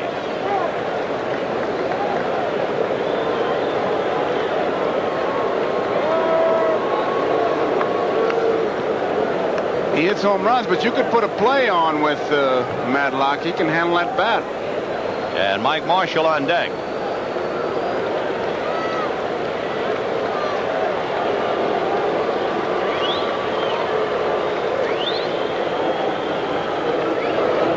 Ball 1. 1-0.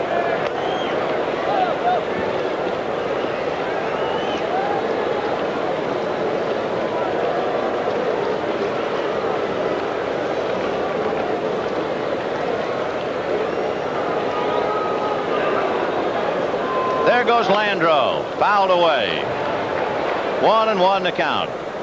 So with a 4-time batting champ figuring to make contact, you put a hit and run play on. And it's interesting to point out, Madlock is the only right-handed batter to win the National League batting crown since Joe Torre hit .363 in 1971 for the St. Louis Cardinals. Porter's another one of those catchers gets help from the bench as far as pitch outs are concerned. He was really checking over there. 1-1. Landro holding. And there's a fly ball to right. Cedeno started back because it came off the end of the bat.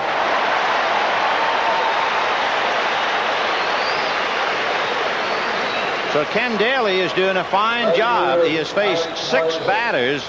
Remember, he came in and he got Cabell to hit into a double play. And then since then, he's allowed just 1 hit.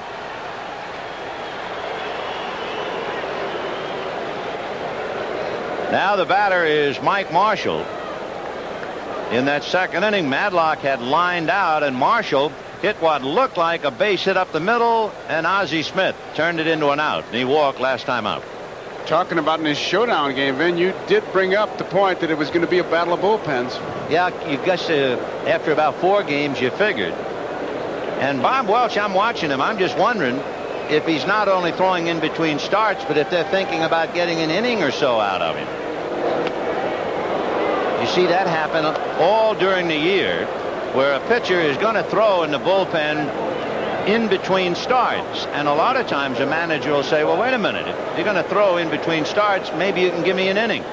And it could be the way Welsh is throwing down there that that's exactly what he's doing. And Todd Worrell is throwing in the Cardinal pen. Fastball's away, 2-0. It's been Forsch and Daly against Fernando, and we're 2-2 in the 6th.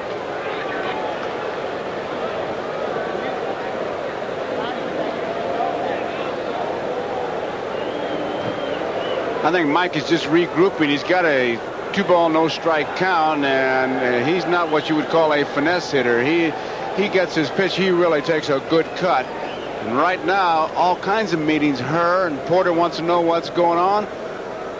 I would say it's about this particular pitch. Marshall is he's just getting ready. Well, Marshall, an extremely intense hitter, the most intense of any player on the Dodger club. Strikes out about once every 4 at-bats. But he does have 4 hits and 2 RBIs so far in the series. 2-0. Fouled away.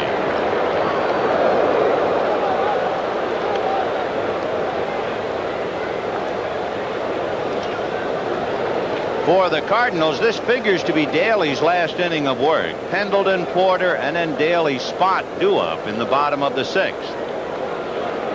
2-1. Fastball fouled away again. Boy, he's not finessing him. He's coming at him with all the heat he's got. And neither is Mike Marshall finessing him. He is swinging and swinging to where he can drive that ball. Now, he's had 2 good swings, so if Lasorda wants to put a play on this particular pitch, that's okay, too. Then he'd have, if Landreau gets thrown out, Marshall would lead off the inning. So you got to be wary of Mr. Landreau over there at first base. 2 balls and 2 strikes.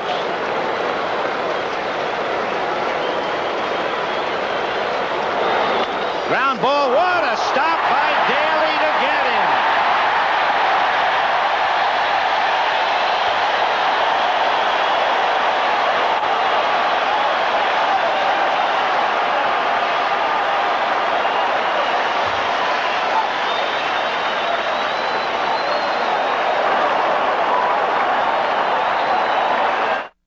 I have taken on many fighters and tried many beers. One beer isn't a class by itself. Light beer from Miller. Light tastes great and it's less filling. It weighs in at 1/3 less calories than the regular beer. Yes, I discovered your greatest beer, but I never met your greatest fighter. Hey, who is this Billy Martin anyway? Billy Martin, he's warm, he's gentle, good looking too. I got to meet this guy. Light beer from Miller. Everything you always wanted in a beer, and less. Watch Daly's play here. And he's ready for the ball to come back, and backhands it. Down he goes. But he's got complete command of that play. Now it's an easy flip to first base. Good reaction. So Marshall could have a perfect day with 2 singles and a walk. Instead, he is 0 for 2 because of the gloves of Smith and Daly. That's a strike to Pendleton, followed by Darrell Porter. And some sunshine is starting to come out here in St. Louis, we're happy to say. Pendleton has doubled and grounded out. Fouled away. 0-2.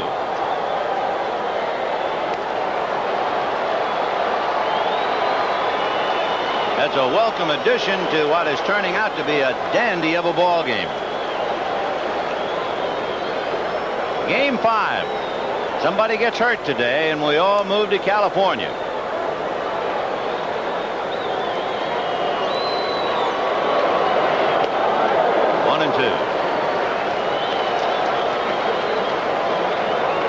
Bob Welsh has done his throwing in the Dodger bullpen and sat down. We'll keep an eye on his activities.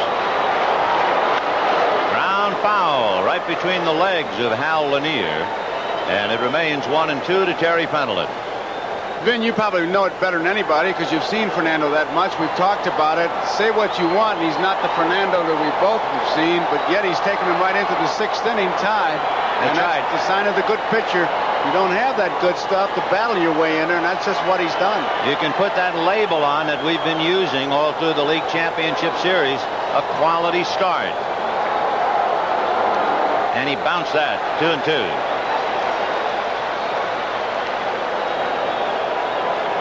Fernando, historically, as you see Darrell Porter on deck, has had his troubles in the first inning. And today was no different. He began by walking McGee and walking Ozzie Smith, and Tommy Hurd doubled in 2. The Dodgers got their 2 in the 4th inning, and now we're in the bottom of the 6th.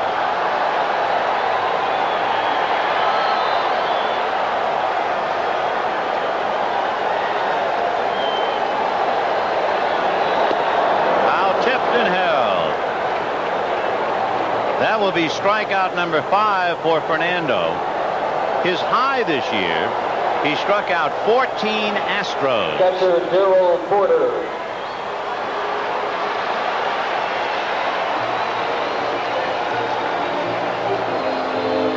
Porter has walked twice, and Ken Daly is on deck. He has pitched very well, and evidently will stay in the game because Socia is due to lead off in the 7th inning for the Dodgers.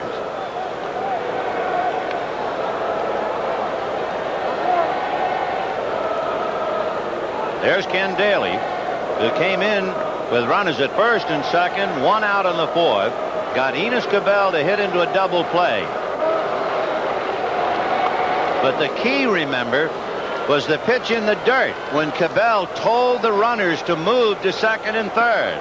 The runners did not heed the wave, and then Cabell hit into the double play. 0-2. Just off. 1-2.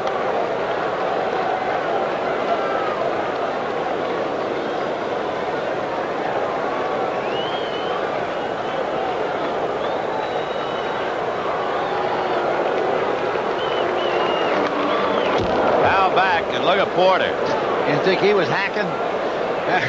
That was another one of those nice high curveballs, and when they see that, the eyes really light up. And watch where the pitch is. It's up, and when he sees it, he's going to go to work on it. That's the kind of, you show the little leaguer and say, watch this swing, son, and then don't ever do it. 1-2. Half swing, got him. Half a dozen strikeouts.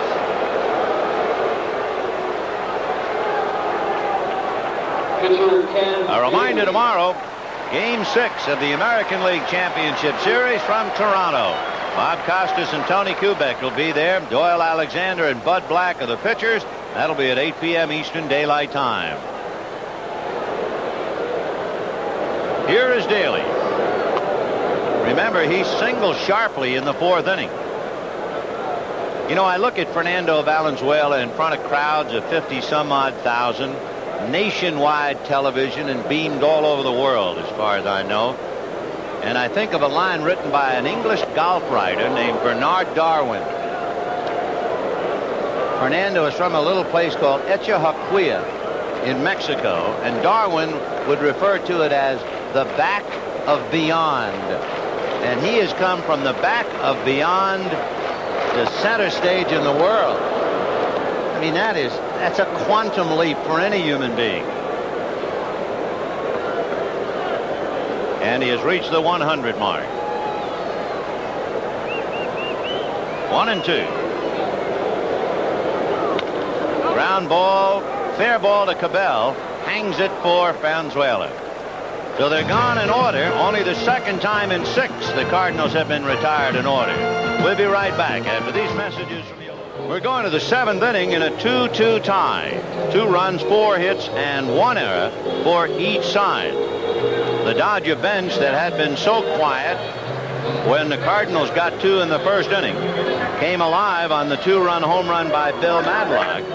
And right now Maldonado is trying to give Pedro Guerrero perhaps a batting tip as to about something he had spotted in Guerrero's last swing. He's talking about the shoulders. He wasn't driving it with that front shoulder opening up a bit too soon and kind of looping it. Very graphic shot there. Well, Guerrero, the last time up, hit a little fly ball to right field. He hit it off the end of the bat. Pretty good indication that he was way out in front of it. Ken Daly working on Mike Scioscia, Enos Cabell, and then Steve Sachs. 7th inning, 2-2.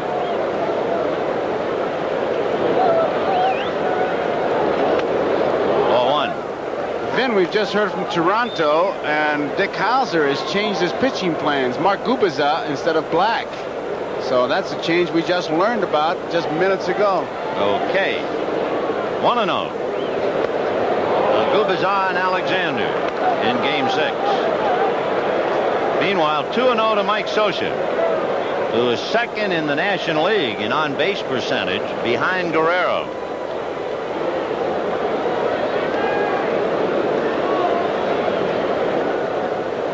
Reason we had mentioned earlier, we thought Scioscia was a little tired. In looking back, he had 2 hits, one of them a bunt, and 7 little balls hit in the air, not hard at all, little pop flies. He broke his bat and got a base hit in the 2nd inning, and then was awarded first on interference charge to Darrell Porter.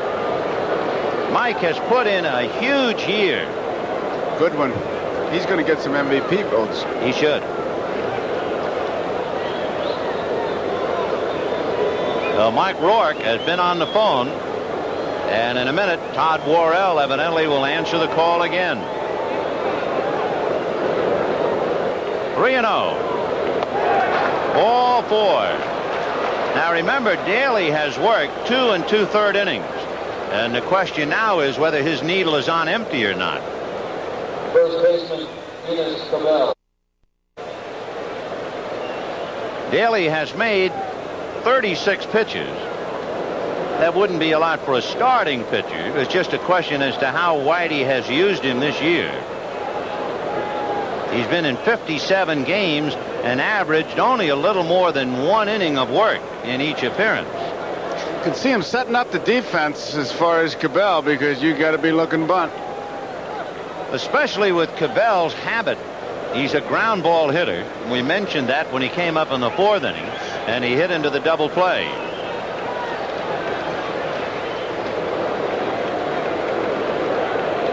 On deck, Steve Sachs. Swing and a base hit. Scioscia to second, and now the Dodgers have 1st and 2nd and nobody out, with Sachs, Valenzuela, and Duncan. And we'll see, as Porter looked over to the Cardinal dugout, if Whitey is going to make a move or not. Sachs has been called back into the dugout. Tommy Lasorda is talking to him. Tell you, Pendleton broke into 3rd base. He certainly was looking bunt. Lasorda switched it, and now he's telling him exactly what he wants, and I'm sure it is make the 3rd baseman feel it, but if he charges hard, don't be afraid to swing. We may switch off. Here comes Whitey. So we wondered about just how long Daly could go, and perhaps we got the answer. 2 2/3 innings, and yep, they go into the heat and the smoke, and boy, what a time of day. On gray sky, coming up 5 o'clock, here comes a guy who throws. And here's Pendleton on that last play by Cabell. Now watch him come charging in and put on the brakes like, whoops, what are you doing? When you say there are 2 of us looking bunt, you mean you and Pendleton? Me and Pendleton, yeah. I was looking hit and run. You were, huh? Yeah. Okay. What was it Mark Twain said? The difference of opinion is the difference between what makes horse racing and missionaries. Yeah, well, Willie Van Diver told me, show me. Let's take a look at Todd Worrell. When they brought him up from Louisville in August, he wound up with 3 wins, 5 saves. He's been successful in all 5 save opportunities, and he struck out 17 batters in 21 innings. So Sachs can expect smoke. Niedenfuhr is in the Dodger bullpen. So first, it would appear Sachs is going to try and bunt, and then I would guess the Dodgers would hit for Valenzuela. They back Sachs out of the box. They're going to be charging hard. Clark is in tight already. Pendleton's even with the line. 2 on, nobody out in the 7th. 2-2 tie. 4-1. Worrell has worked 1/3 of an inning. That was in game 3. Did not allow a run, but he did have a wild pitch charged against him. And he's always in the 90s, 94, 95 when he's really cranked up, and that one was 94.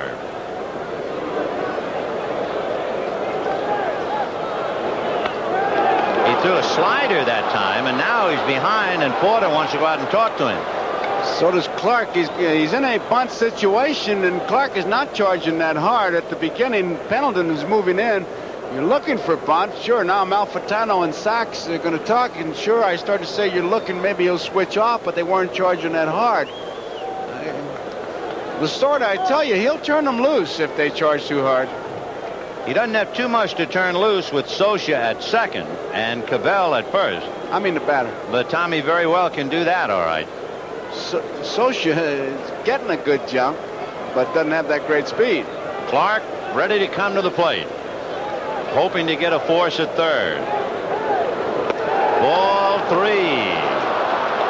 Bill Campbell and Ricky Horton, the left-hander, are throwing in the Cardinal bullpen. So it's been Forsch, Daly, and Worrell, used by Whitey Herzog and his pitching coach Mike Rourke. And Valenzuela might be relieved by Tom Niedenfuer, who's in the Dodger pen.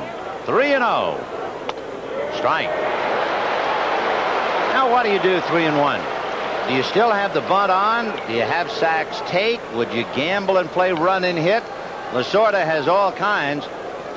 Well, I'd have to call myself a conservative manager. I would want him to bunt the ball. I would want him to bunt it and bunt it towards third and move him over. Fancy plays will get you right into the second division. Sachs has only sacrificed 3 times all year. And he's going to swing, in fact, take. Now the question is, you don't expect him to try to bunt 3-2. What about striking out? He is not a strikeout hitter. Sachs has struck out about 5% of the time, 10% at tops. So let's see if that means the runners are going to go and Lasorda really gambling. I'd hold him. I think they'll hold as well.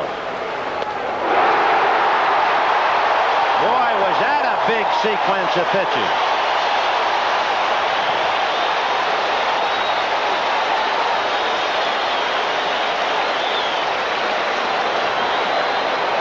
It's just a fastball. It's just your ordinary 91-mile-an-hour fastball. What I mean, he just forget the finesse. He just fired it.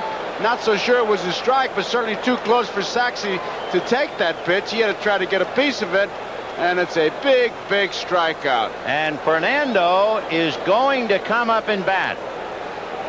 Down in the dugout, Terry Whitfield had a bat in his hands. In fact, he still has it. But Whitfield, number 45, can just go and sit down, and Fernando coming up. If Sachs had sacrificed and then first base would have been open, they might very well, they of course being that man, Tommy Lasorda, sent up a pinch hitter. But now we'll see what he does with his best hitting pitcher, Fernando. So from 3-0, you talk about Worrell fighting his way back. That was a great, take another look as Worrell flags it. Looked like it was the outside part of the plate, and off the end of the bat, he just knocks it down, deflects it enough. Really fires at the first base, able to get Fernando. Fernando was going all out, but he doesn't have that great speed either. Key for a rookie pitcher. So many of them will panic in that kind of a spot and throw the ball down the right field line. But Worrell made the full turn, threw it hard, but he hit Jack Clark right on the belt buckle. We didn't have a chance, so much action, but before he even pitched to Fernando, he had talked to Ozzie Smith to set up who he was going to throw the ball to in case it was hit back to him in trying for the double play. So he was thinking about what he would do with the ball if he got it. Mariano Duncan broke into the big leagues against Nolan Ryan, and the first at-bat he ever had, Ryan struck him out, which didn't come as any big surprise. They're kind of shortening up at first base, expecting a possible bunt for a base hit. 2 out, 2 on, a 2-2 tie. And he pops it up in foul ground. Porter and Clark, it's playable. It is Porter.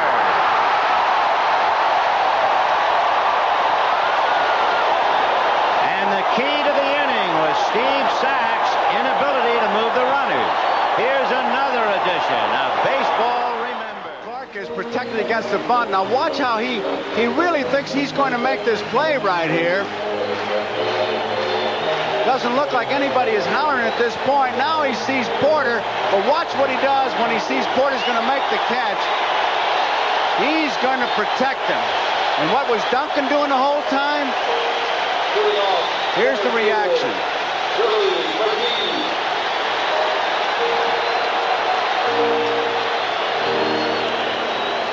Willie McGee will start it off in the bottom of the 7th inning in a 2-2 tie.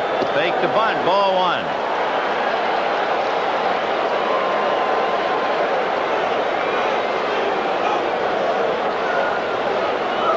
Two runs, 5 hits for the Dodgers. 2 runs, 4 hits for the Cardinals.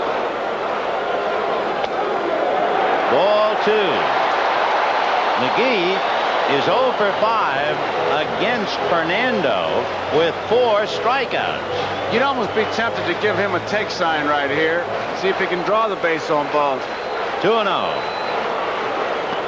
And now look out. 3-0.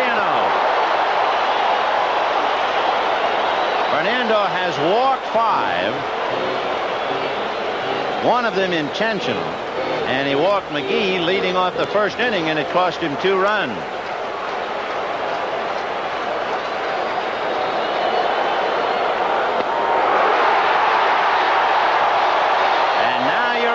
For it. When will he go is the question now. Peranowski calling down to the Dodger bullpen. We'll see if Niedenfuer gets up. So the Dodgers had a golden opportunity and couldn't do anything. And immediately as Niedenfuer gets up, here come the Cardinals. And Socia warning against the bunt and looking at that bench to see if anything is going to come from the bench to help him.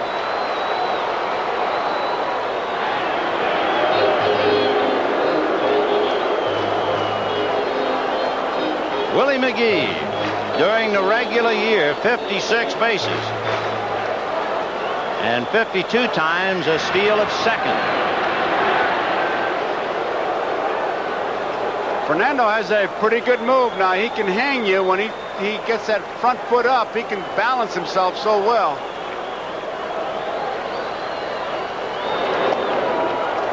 Now the trouble is, you talk about being on the horns of a dilemma. You have one eye on a rabbit, and you have another on a guy who is a contact hitter who strikes out about once every 22 at-bats, who has at least 1 hit in each of the 4 games, but none today, but as usual has made contact. A runner like McGee makes you a one-eyed pitcher and a one-eyed hitter. You got one eye on the other guy and then one eye on McGee. The pitcher has one eye on the hitter, one eye on McGee, and Ozzie Smith the same way. He's watching Valenzuela and see what McGee's going to do. I tell you, speed, it just is upsetting. Tommy Herr on deck as Willie takes his lead, held on by Cabell.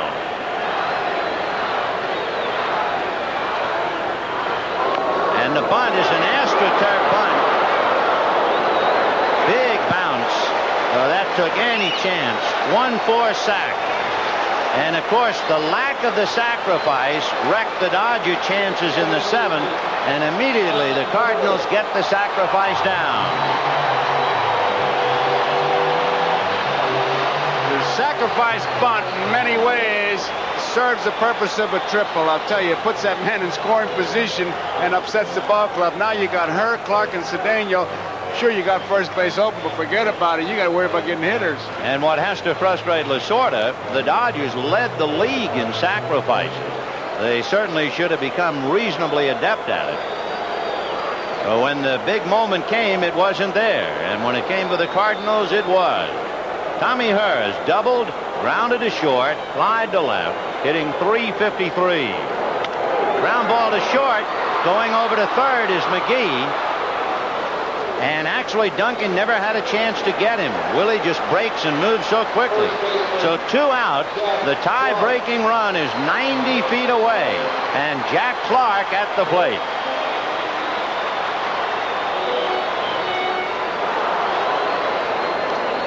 Clark has lined out to third, struck out, and singled hard to right. Cedeno is 0 for 2, and they're going to walk Clark. And I would too. I wouldn't want any part of it. So Jack Clark getting all the respect he deserves here. And of course, not only do you put him on, you hope to get out of the inning at least with a force play. And you have Cedeno on deck. This is one of those situations where a manager could take the easy way out and say, hey, don't give him a good ball to hit. If you walk him, that's okay. And then they'll reach out and get one, and the monkey's off his back. What Lasorda's doing is saying, we're not going to let Jack Clark beat us. Pitch to Cedeno. Well, he has seen Fernando walk 7. And Cedeno coming up, and Ron Perinoski is going out to the mound to talk. Perinoski never makes pitching changes. He just carries messages out there to Freddie, as they call him. One thing, certainly, I can tell you what they must be talking about. The possibility of a delayed double steal. You have to cover that when you're playing the Cardinals, even if it never happened. And even though you have Cedeno at the plate, you had best go over it anyway. The Cardinals, when they come on the field, sitting on the bench, they're in a steal situation, so you certainly are going to cover that. You're going to give Cedeno at least one swing, possibly 2 strikes, and then really look out, because it could happen. If Whitey Herzog calls for the delayed double steal, the man who will handle the throw from Socia would be Duncan. However, in this particular instance, it is so late in the game. If they put on the delayed double steal, Socia might not even throw through. He might go right after McGee. Even if it means runners at second and third, they would then put Cedeno on. As deep as Duncan is, I doubt if he's throwing through. Right.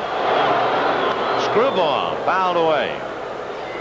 So in just trying to cover all the bases, the chances at this late in the game, this is the man they're worrying about, and if Clark tries to steal, they'll give him the base. They don't want McGee to beat it. Where they're playing now, Ben, that's guaranteed, because Sachs is too far. He'd have to get it on the run. Duncan can't get there either. 0-1. Almost hit him. 1 ball, 1 strike. Mike Socia walking out a little bit out there. I'm sure Cedeno was just a bit upset. It was not a knockdown pitch. He was just trying to pitch him inside and say, give me back half that plate. You can see it for yourself. That ball was not a knockdown. The one to Sachs the other day was a knockdown. This was not. And what Runge is saying, let's not start anything that's not there. Ball is inside. And Cedeno looks like he's saying, well, I'm the hitter, and I thought it was.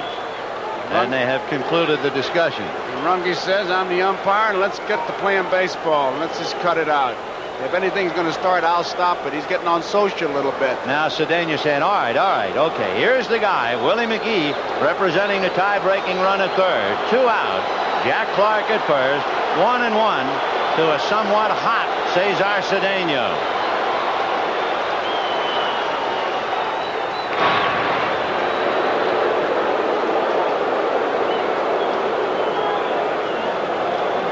One and one.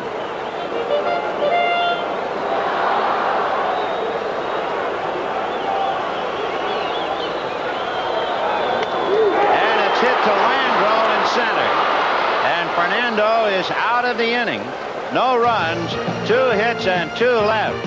And both managers are going right down to the quick. When I came to America from Russia, I discovered many wonderful things, like blue jeans, unopened mail, and light beer from Miller. When I tasted this light, I said to myself, what a country. Light has great taste. Light's also less filling with third less calories than the regular beer. In America, there is plenty of light beer, and you can always find a party. In Russia, party always finds you. Light beer from Miller. Everything you always wanted in a beer, and less. Boy, is the stage ever set for euphoria and delight for one club and heartbreak for another. We go to the 8th at Busch Stadium, all locked up 2-2. The Dodgers squandering an opportunity in the top of the 7th, and the Cardinals come up empty in the bottom of the 7th. And now it will be Landro, Guerrero, and Madlock against Todd Worrell.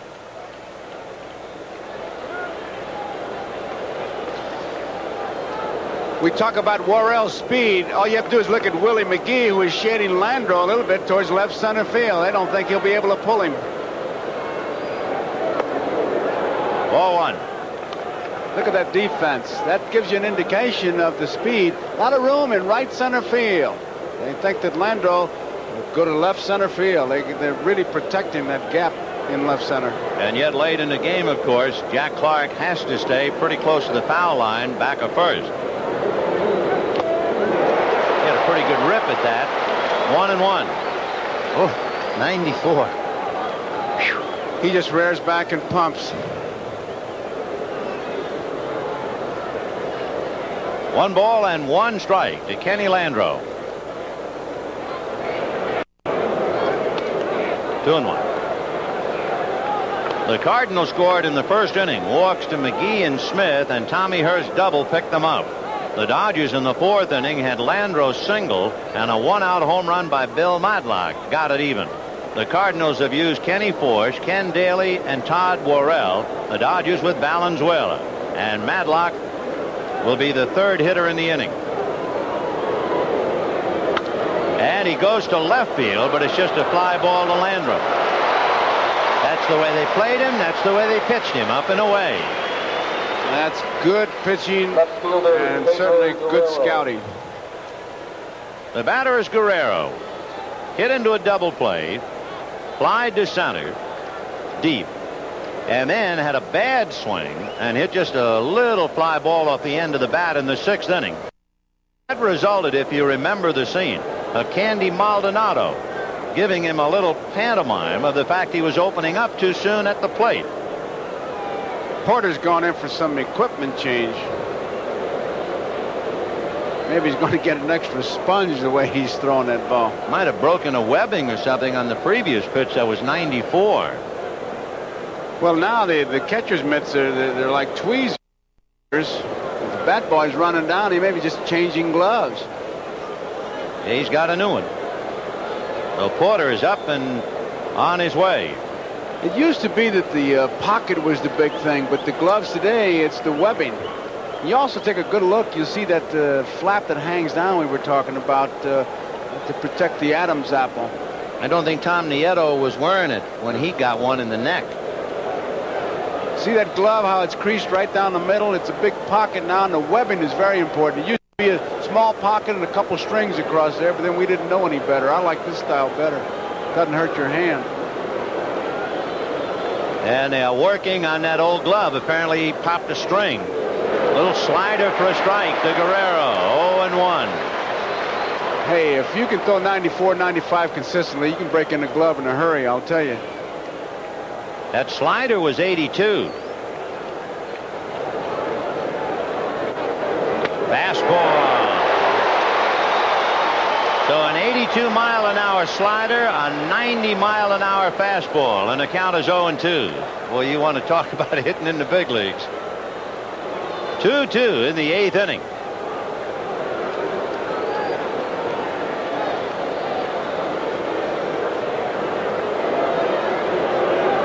Fastball, he didn't get around on it. Foul ball to Clark.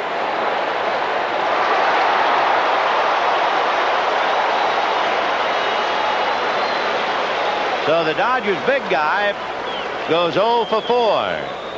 And with 2 out in the 8th inning, Bill Madlock the batter. Madlock, against Bob Forsch, lined out to third and hit a 2-run home run. Against Ken Daly, he flied to right. Now we'll see as he goes against Worrell. Strike. And that was 94. So he's huffing and puffing, and he's going to blow your house down. Good breaking ball. That was as good a breaking ball as you want to see. What a beauty. Unless you're trying to hit it. 0-2.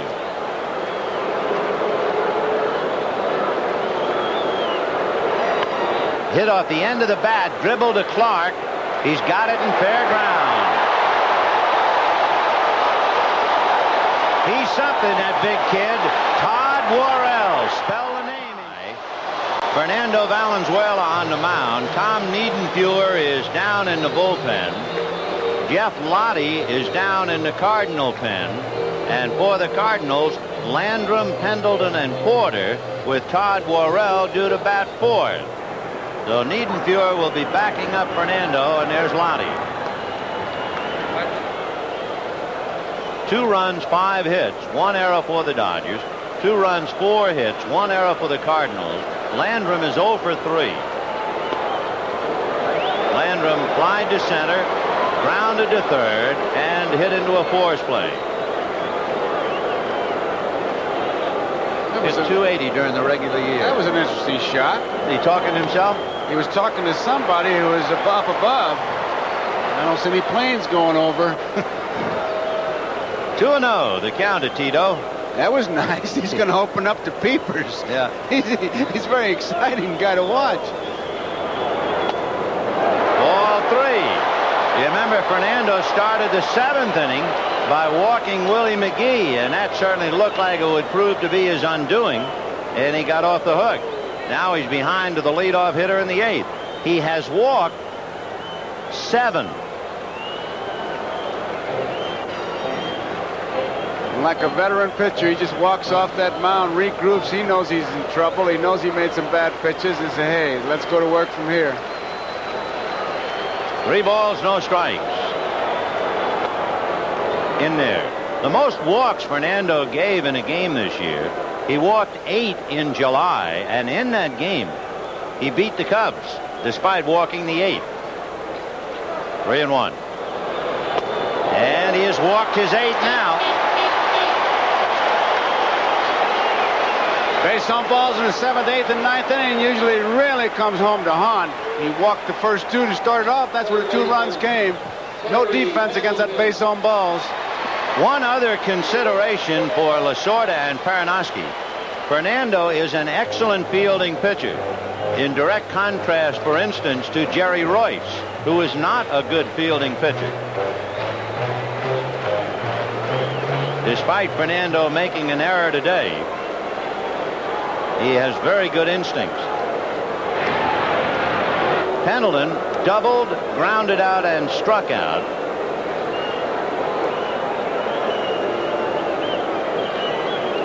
Terry hitting .263 in the series. And he's bunting and takes instead a strike. 0-1. He really put a good move on Landrum. He had him breaking back to first base. Madlock is not in tight. He's moved in a little bit now. Cabell was holding the runner on and broke in very hard from first base. You see Pendleton taking a good look at his third base coach Lanier. There's any number of things they can do. Socha's going to find out something in a minute. He's got to find out something. Valenzuela's wild. Can he pitch out? Maybe get something from the bench, but you'd like to. By the way, Landrum stole 1 base and was caught 4 times this year in the regular season. That was just a flip move. That usually tells you there's no pitch out on. And, of course, now Pendleton does a good job backing out and taking a good look at the Lear. And look at him going through some signs as if he may be putting on a hit-and-run play. And Nick Leavitt went over to talk to Tito Landrum. Anytime you do something like that, Lanier checking again with Pendleton, you do things like that, then the other ball club starts thinking. And when wheels start to spin, anything can happen. 0-1 to count to Terry Pendleton. Landrum at first in the 8th inning of a 2-2 tie. Pendleton again another check with Lanier.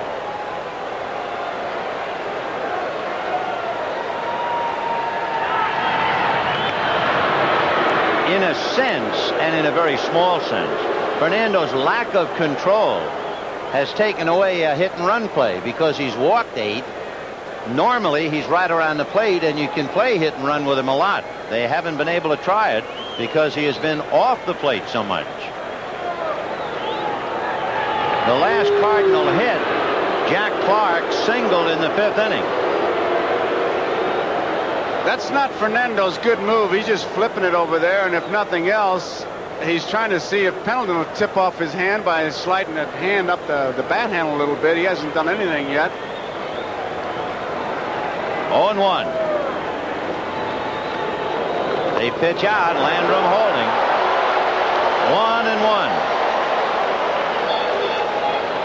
And for Lasorda and Malfitano and Monty Basco sweating it out in the near corner of the Dodger dugout. 1-1 to Pendleton. On deck, Darrell Porter.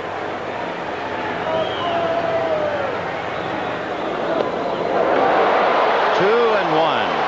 Now it's an ideal time to put on a play, but again the question is, can you rely on Fernando throwing a strike and Lanier maybe hanging out a sign? You got to look for it here. You can't worry about Fernando's wildness, because if he's near the plate, he's got to put the bat on the ball, and he will break up that double play. The double play would be the inning record. Landrum held on by Cabell at first. He's not going. He froze him again, Vin. He's done a good job holding him on. He's just flipping the ball over there on his moves, and then he just freezes him. And Landrum was actually breaking back to the bag. Remember, we talked about how the Dodger hitters or pitchers were going to try and hold the ball extra long to let the runner settle, and Fernando did quite a job.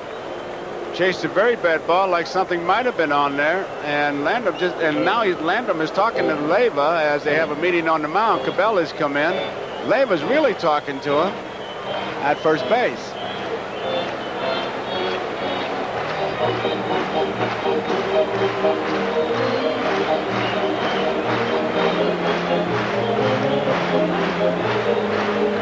They just finished that meeting between Landrum and Leyva. 2-2 the count. Nobody out in the eighth, and a 2-2 tie. Game 5. See Socha checking with his bench. See if he can get some help.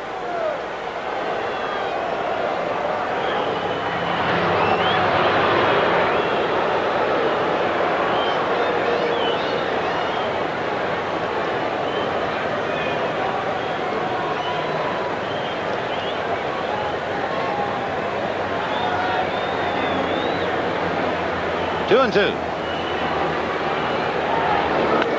Hit to left field and deep. Guerrero is there, however, to make the play. And back to first comes Landrum.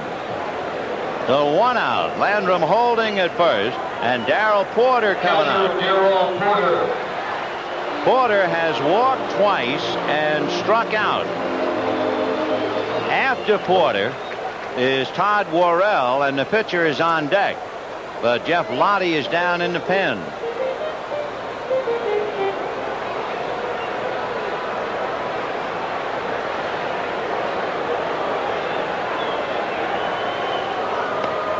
Ball 1. You might be surprised, a big veteran catcher, but Porter has hit into only 3 double plays all year. 1 ball and no strikes. Pendleton, who just flied to left, had hit into 18 double plays.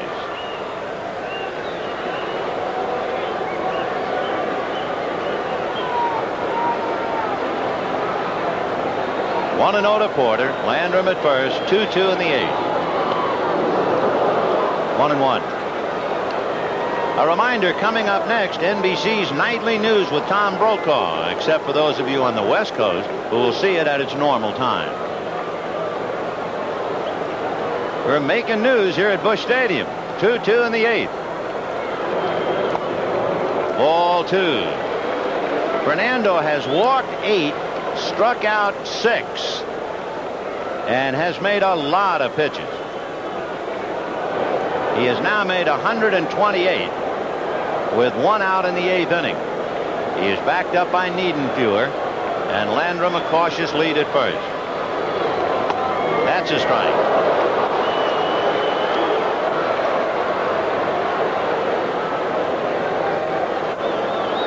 Whitey Herzog saw the Cardinals miss an opportunity in the 7th inning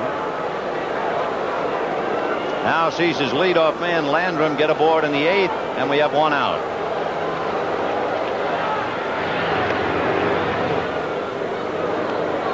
Valenzuela's really done a good job of holding him close. When he puts a good move on him, he's got him breaking back. That was not his good move. 2 balls, 2 strikes.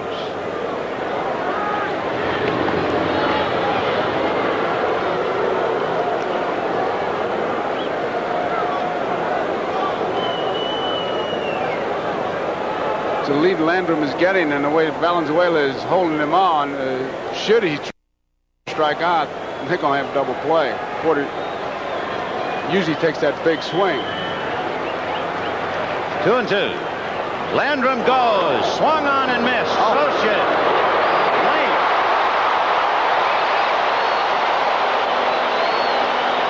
Mike made a bad throw and he's explaining it now.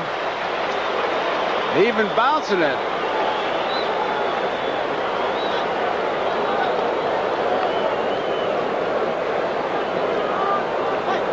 So Porter strikes out and Landrum does what he normally doesn't do. Just threw it right in the ground for some reason. The some reason is the bottom of the 8th, and apparently Socia might have thought that Porter's swing bothered his throw. Watch him stagger, and he had to throw over the top of his head. He tried to maintain that Porter had gotten in his way. He lost the case. I don't see it. I really don't. Now Brian Harper is going to come up and hit for Todd Worrell.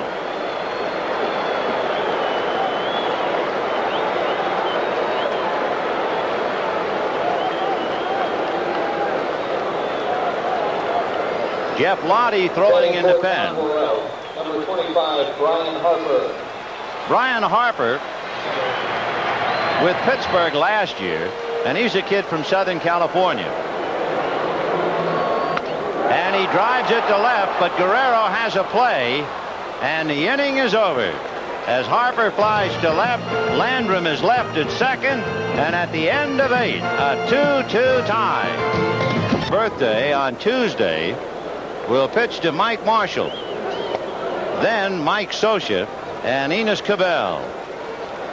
Fernando really battled 8 base on balls. He had 7 strikeouts and that very shaky start. When you walk 2 and they score, usually that means goodbye. Hard breaking ball and even harder swing, and they count 1-1. Marshall has been a victim of some brilliant Cardinal defensive play. He banged one up the middle. Ozzie Smith took a hit away from him.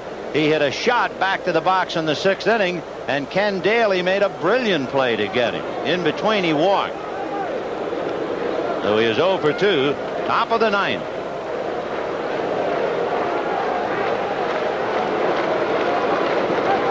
Fastball, ball 2.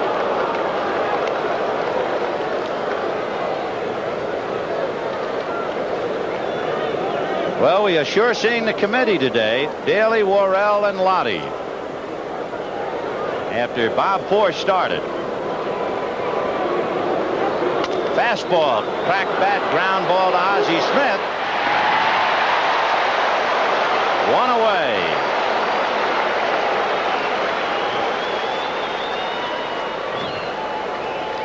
Game 6 coming up tomorrow night, 8 p.m. Eastern Daylight Time. The Royals and the Blue Jays in Toronto. Bob Costas and Tony Kubek will be there. And then we'll be talking to you the following day for Game 6 from Dodger Stadium at 3:05 Eastern Daylight Time. Here's Socia.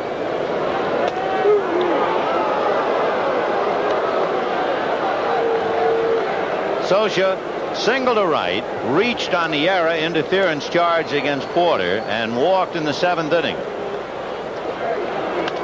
Little fly ball to right field.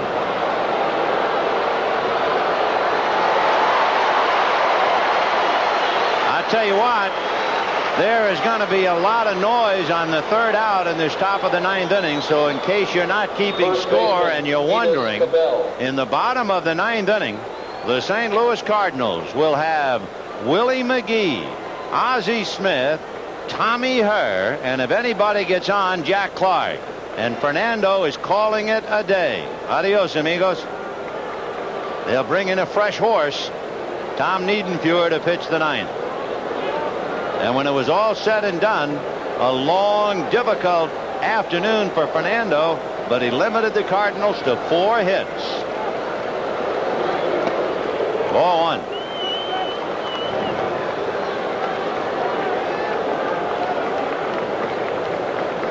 That's the Fernando numbers of old, Vin, if nothing else.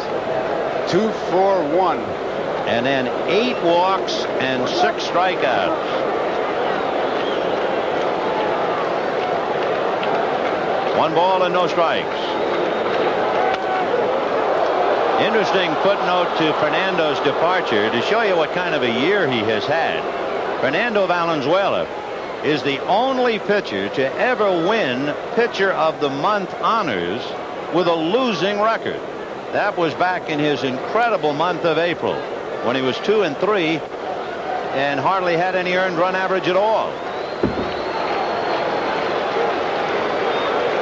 2-0 to Cabell.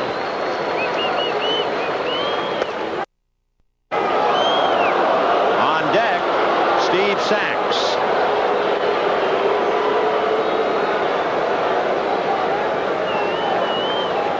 There's Buff, as they call him, Tom Niedenfuer. He has a date with the Cardinals in the 9th inning.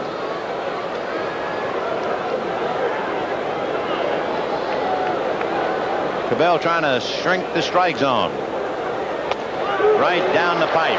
3-1.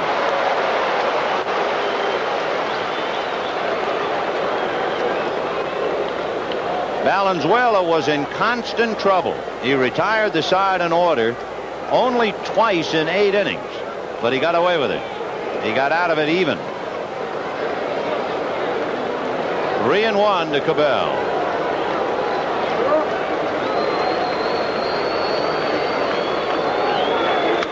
Fly ball, and it'll be Willie McGee. And look out now. Here comes the bottom of the 9th inning.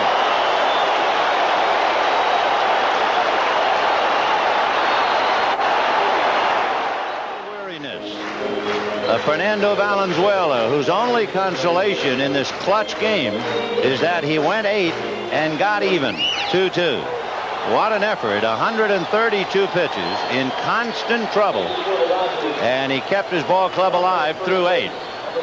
Now he hands it over to Tom Niedenfuer. Now pitching number 49. And at first base, Len Matuszek. It is a normal 2-for-1 switch by any manager, so that Matuszek, coming into the game at the same time as Niedenfuer, will bat in the number 9 slot.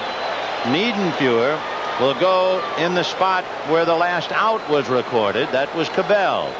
So if there is a 10th inning, the Dodgers would have Sachs, Matuszek, and Duncan. But standing in their way in the bottom of the 9th, Willie McGee, Ozzie Smith, and Tommy Hurd. McGee 0 for 2 with 2 walks against Valenzuela. Ball 1.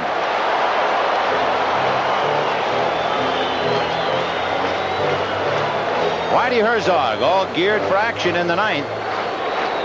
Well, we had a feeling it was going to be bullpen against bullpen, and that's where we are in the 9th inning. Strike. 1-1. The Cardinals have used Porsche, Daly, Worrell, and Lottie. The Dodgers, Valenzuela, and now Niedenfuer. Niedenfuer worked in the Fernando game, the first game of the series. He worked 2 innings. He allowed a hit and struck out 2. He has not pitched since then, and he's been behind to McGee as Amalfitano brings Kenny Landreau up in left center. 2-1. Madlock right at the bag. Matuszek guarding the foul line at first.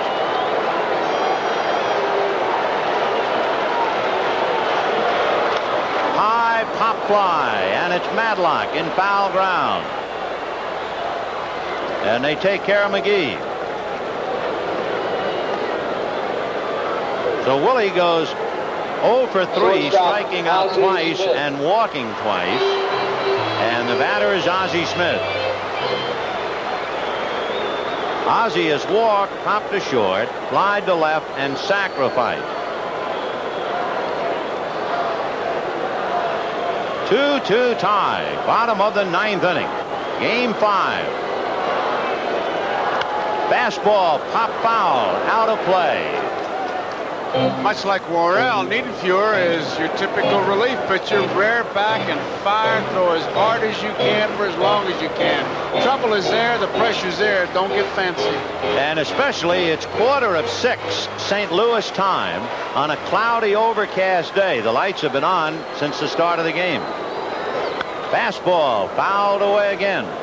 Anytime you get 2 strikes on Ozzie Smith, it's a challenge for even the hardest thrower in the league. As we mentioned, he strikes out once every 22 at-bats. He has never struck out more than 49 times in an entire season.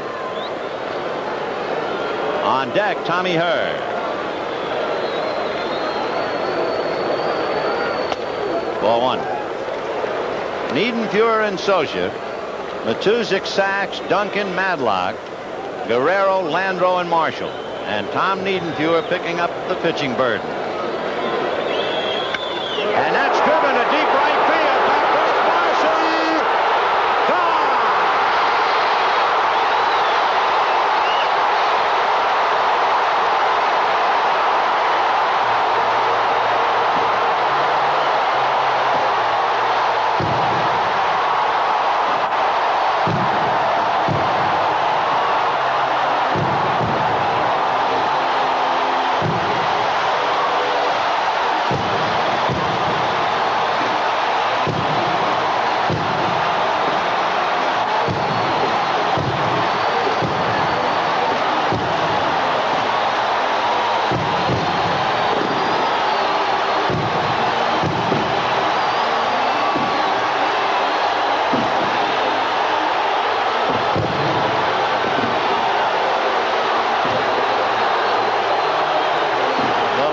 From Miller, MVP, needless to say, is Ozzie Smith.